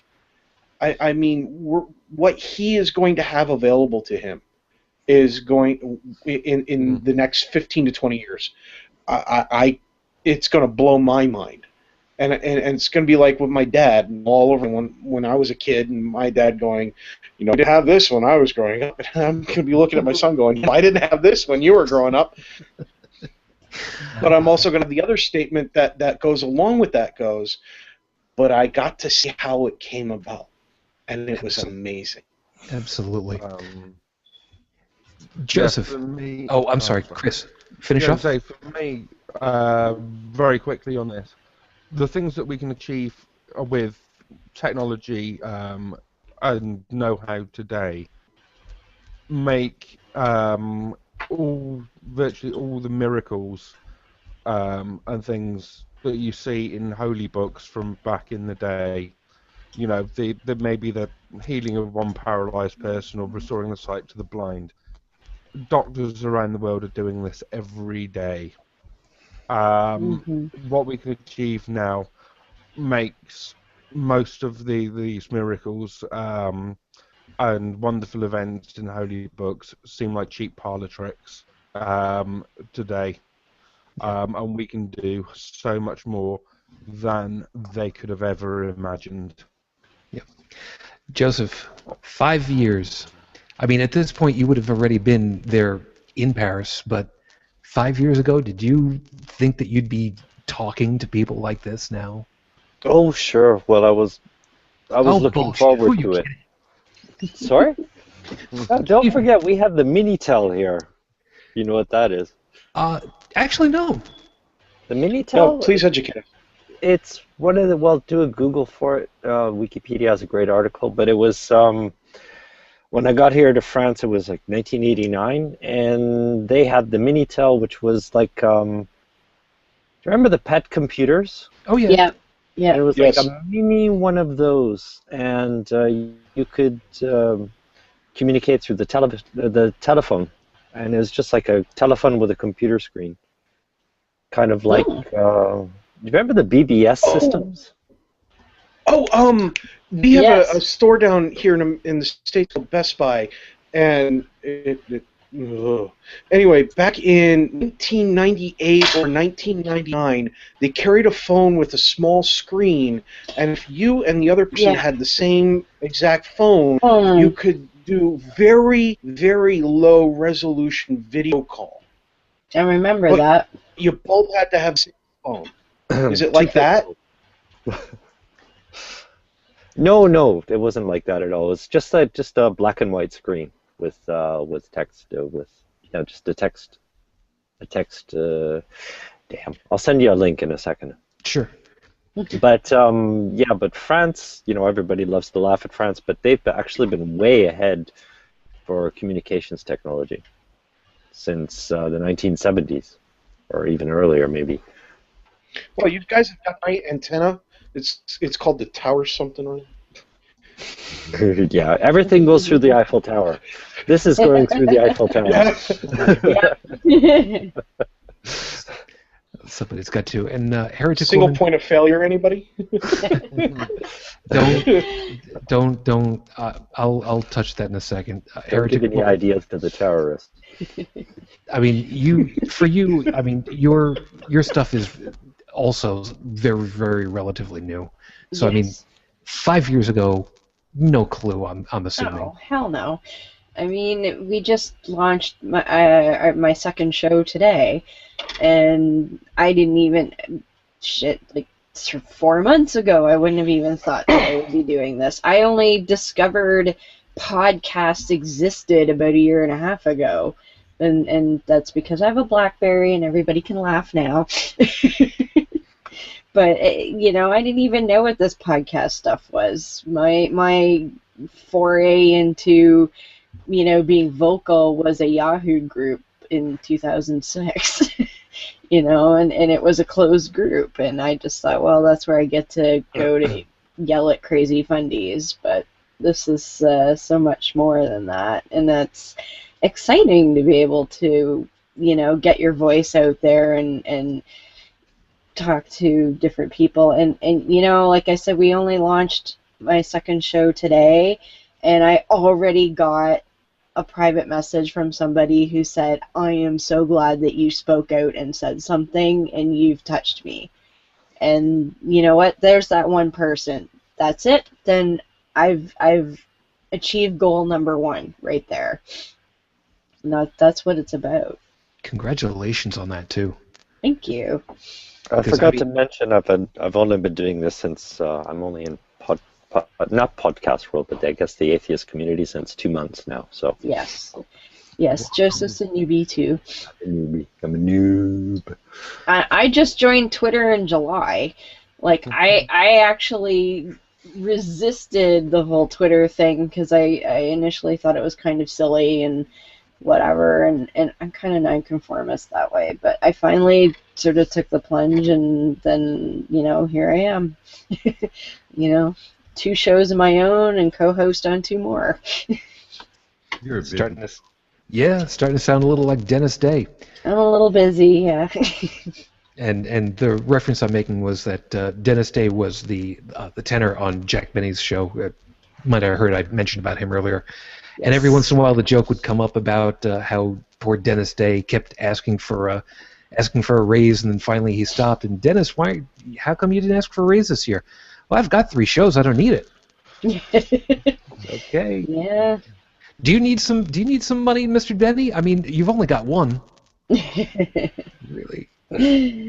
Yeah. Well, apparently I need more equipment, but Well, Bobby knows all about that. And Joseph. So we'll see about that. So, 5 years.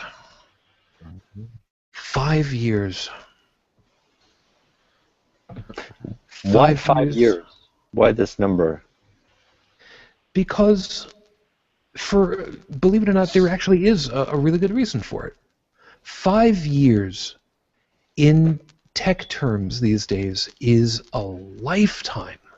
There are so many things that change over the course of 20 years. And, a generation is typically considered that. And there are a lot of things that change on a nearly geologic level when you're talking about what's being built in in and around where you live, or the businesses, or who's doing what in government. But 5 years for personal technology now is becoming an absolute lifetime. I mean, our current best technology for personal technology is almost ready to be made obsolete shortly after it comes out, and it's positively amazing to me the level of innovation that happens, and the ability of making things stronger, faster, better, smaller, more everything in such a short amount of time. Maybe not necessarily. Maybe not necessarily more advanced in some respects, but the drive is there to keep pushing the envelope. But remember, I was saying about the modular cell phone. Well, that was started by Project Phone Blocks, and Google picked up to that and started Project Ara, and they've been rolling with it so hard. I mean, I encourage anybody who has any interest in that kind of concept to actually look that up on Google's page. Look up the Project Ara system, and you tell me after watching that and watching the videos and everything else, if you tell me that you're not impressed in any way, shape, or form at all with that kind of a concept, you're a lying whatever. But here's the thing. We've talked about learning firsthand about the Bible, and one of the things that a lot of us were brought up with who were coming up through religion, the vast majority of us, was that we had the expectation that it was real, that it was true, that even if we hadn't read the Bible, it was good, it was right, it was what we should expect. And then we get to finding out more and more and more, to the point where today, I, as someone who is 45 years old, can do the same thing that an 8-year-old could do, which is this. Tell me about Robert Oppenheimer. According to Wikipedia, Julius Robert Oppenheimer was an American theoretical physicist and professor of physics at the University of California at Berkeley. Anytime, anywhere, with something that at this point doesn't have to cost $600. You could get one off the shelf that's been discarded because it's 2 years out of date. And an What is the average airspeed velocity of an unwinged swallow? That's a good one. African or European swallow? Beat me to it. But the point of it, banging coconuts together. but the point of it is, when all is said and done, it's been said over and over and over again. The Bible is what it is. It's going to change a little bit here and there because somebody else is going to decide what the definition of is, or that they've suddenly come to a new understanding of whatever the old languages was. But the best part is that you can review it, you can research it, and you can find out for yourself anytime, anywhere. No matter your age, no matter your language, with one of these. Just have to have the drive to say, I wonder. And that's all that's necessary anymore. That's all that's necessary anymore. What happens when you learn about the Bible for the first time when you're older? You find out that you've still got more to learn. And really, isn't that the most glorious part of the human condition? As always, everybody, thank you so much for taking the time to watch our show. We know that it's not exactly the sexiest of shows, but we still believe that our points, our perspectives, our voices are something worth getting out there and hopefully something worth listening to. As always, I'm going to start off by saying thank you to our guests for joining us this evening, and I could not be more thrilled to have you guys joining us and giving us your points. From Barroom Atheist, Bill, thank you so very much for joining us tonight. My honor, sir. It's been an honor. Thank you. You say that now, and yet you haven't gotten the hate mail yet. Tell everybody how to be listening to you, not necessarily stalking. You can find us on iTunes, Stitcher, barroomatheist.podbean.com, www.barroomatheist.com, or just type Barroom Atheist into Google. That usually works. Any podcatcher will find it. Except the one on BlackBerry. BlackBerry. Who uses BlackBerry anymore? People who don't listen to podcasts. And People from Kitchener. Yeah.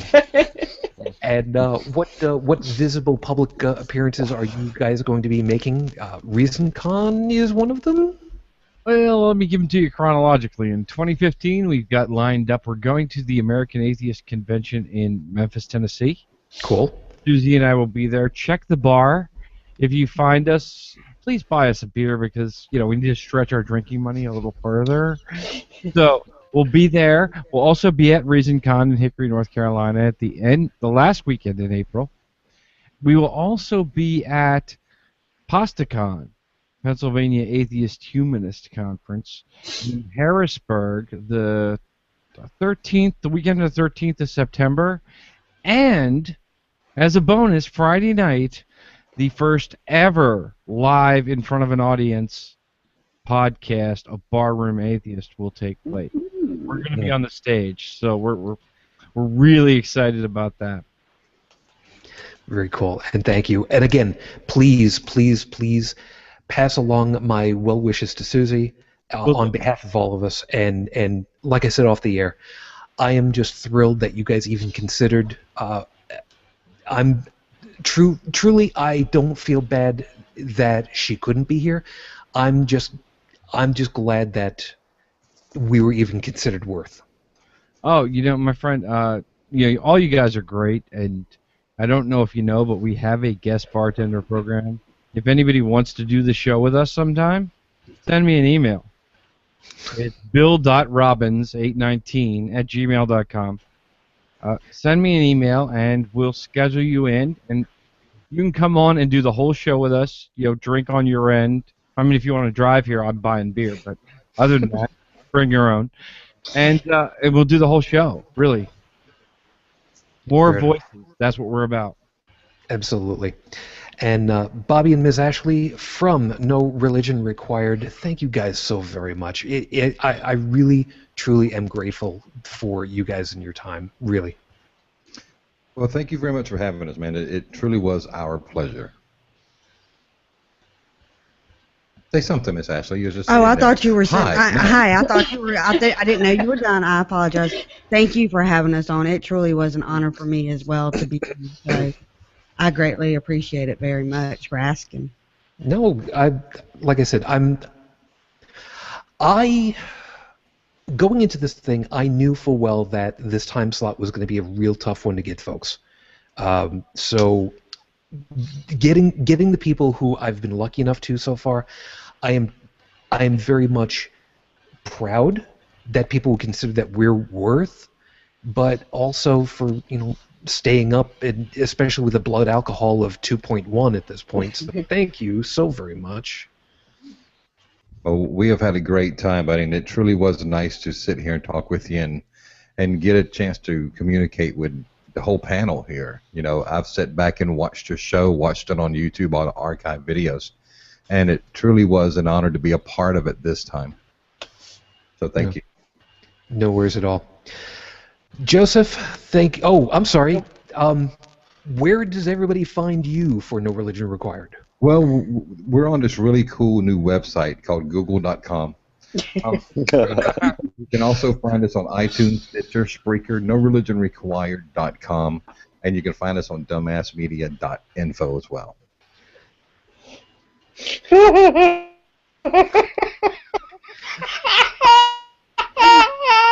I think we've broken tech again. Yeah, we broke tech.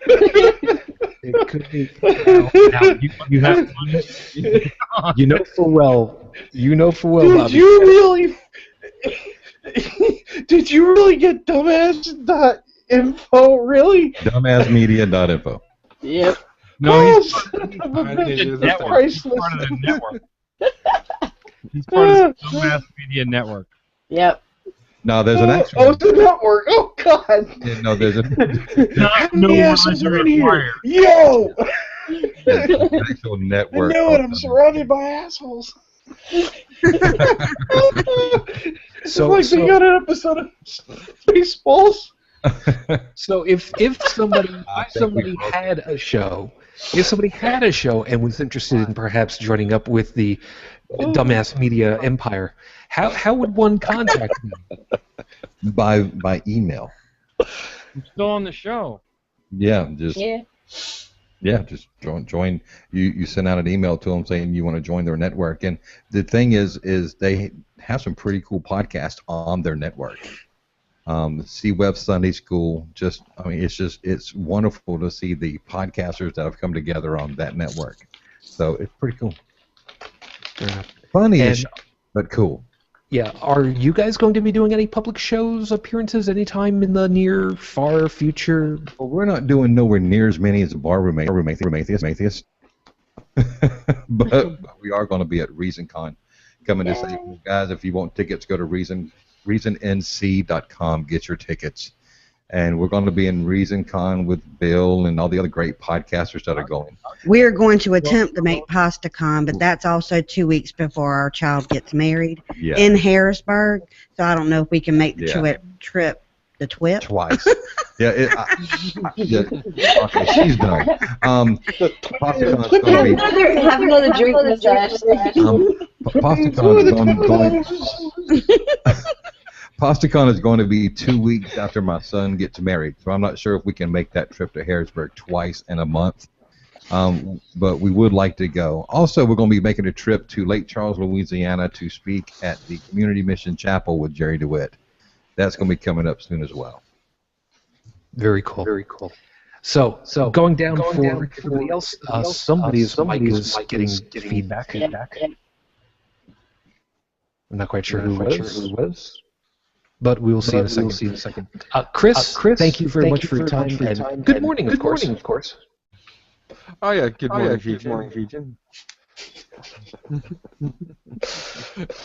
Hello. Yeah, it's currently 7 a.m. over in England here. Yeah, I'm one of the rare entities on this panel that doesn't have a podcast, but you can find me here or on Facebook at Chris Sampson. Just mention that you found me on the show. So I know it's not just a completely random contact. Okay, that's interesting. We've got had it feeding back. I do not quite know why, but that is okay. We'll deal with it from there. Heretic Woman, thank you, hon. And you have you've got a slight warming trend going on. Congratulations. Thank you. So I have 2 shows now. Of course, the first would be the Atheist on Air Beyond the Trailer Park. And I am happy to also say that we have signed on with Secular TV. So we're going to be joining that network as of next week. So we're pretty excited about that. And my new show we just launched today is called My Secular Savior. And it's with a friend of mine named Kai. It's a little different. It's not quite specifically about atheism, but it's about people helping people through dark times of life and talking about the tough things that a lot of people find difficult to talk about. So we want to be out there to, make it easier for people to not only listen, but to talk about the hard stuff too. So we launched that today. And so we have mysecularsavior.com. You can find the new podcast there. We launched 3 episodes today, so you can listen to that. And hopefully we'll be up on iTunes and Stitcher shortly. Beyond the Trailer Park is on iTunes and Spreaker, and we broadcast live, and we'll be on Wednesdays now at 9:30 p.m. Eastern U.S. Yes, and Eastern. Canada, Yeah, North America. Or as our friend the Wallflower likes to say, Kanekistan. Shh, why not? Unrenowned Tech, thank you, of course, and a pleasure. Always fun. And the people can find me here on this show, which can be found on YouTube and Google. Of course, if I keep it up, they may not find me on here anymore, and not like anybody else is crazy enough to actually put me on their show. Right, Heretic? I don't know about that. Yeah, I've been banned to the chat room. You've been banned to the chat. Well, that only happens if it's an auto ban. So, I mean. No. I meant I was limited to the chat room. Oh. I'm ribbing on you. Okay. I'm ribbing on you. The chat room's funny. There's a lot of shenanigans that go on in there. I know. Oh, indeed. Ironically, not a lot of people use the word shenanigans in the chat room. I guess they're afraid of getting pistol whipped. Well, the auto, I don't know what you call it. There's an automated system that will ban you if it thinks you're talking gibberish.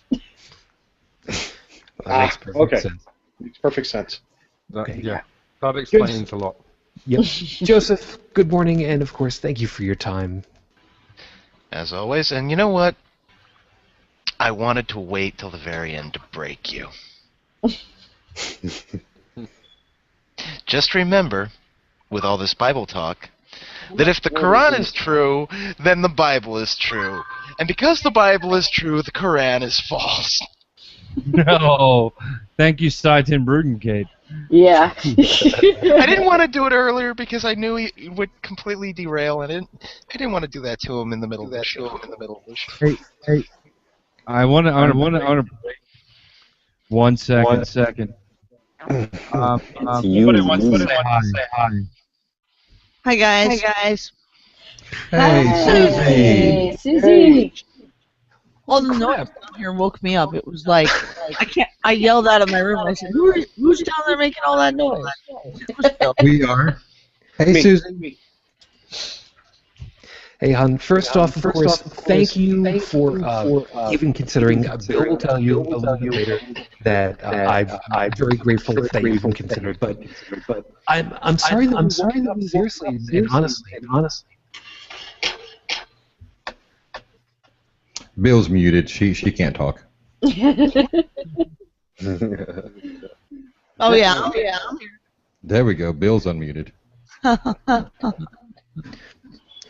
So in all seriousness, thank you so much, and I hope that we interrupted you entirely too much. Not Hey, too much. Susie, just want to say I love you. I love you, Ash. Looking forward to that next round of trivia crack. Yeah, me too. I am so addicted. It is, just a little. Very cool. All right, you have yourself a good rest, hon, and again, thank you so much. Thanks. Okay, and who did I miss at this point? Joseph, did I get you already? Which Joseph? Oh no. I did get everybody at this point, didn't I? Yes. Echo. Yeah, it is getting late. So everybody else, if you'd be so kind of just mute yourself off, would be wonderful. Or of course I can do it. And of course Wallflower at this point is probably going mute. So as a going out for everybody, of course, thank you so very much to all of the panel for taking the time out. It's always grandly appreciated. I cannot really see me having done this without all of you. And We need to collectively say a thank you, and I will say it on behalf of the entire panel, a very large thank you to some of our inspiration. The guys over there at Scathing Atheist, The Thinking Atheist, Pathos, yeah, I got that one right, and a very huge thank you to the guys over there at Atheist on Air, Professor Stephen and Cash. You guys have done a lot for helping getting us started, for inspiring us, and we appreciate it hugely, hugely so. So keep doing what you're doing, and just remember that even if we can't financially support you necessarily, in my particular case, you have my full hope that things go well for you, as always. Thank you all so very much for being with us. Our next scheduled show is still going to be, well, on schedule for next week. And I, of course, will be looking forward to doing again. What is the topic going to be at this point? I have no idea. But please feel free to send off any information that you would like, topic suggestions and such. You can email me over at shujintribble@gmail.com. I have enough of that. Thank you very much. And we look forward to having you. We sincerely hope that what we've got to say has been helpful, has been thoughtful, and we look forward to continuing to do this for the foreseeable future. We're going to be coming up on episode 52 in due course, which would mean 1 year's worth of shows. If you have ideas for that, I don't have any particular idea for a retrospective other than just to think back on some of the things that we've done and see what we want to do for the future. We've got some ideas that may help us become something worthwhile, or more so. And before we get out, of course, as always, I say my goodnights to all of you. I say my goodnights for my lady, too. Because 9.5 years on, I am still in love. Matane Fujin. I love you and I miss you. And dream of me. And of course, as always, to all of you, I wish you the peace I no longer have. I wish you the strength that I've learned. I wish you well. Until the very next time we get together, everyone, as always, good night.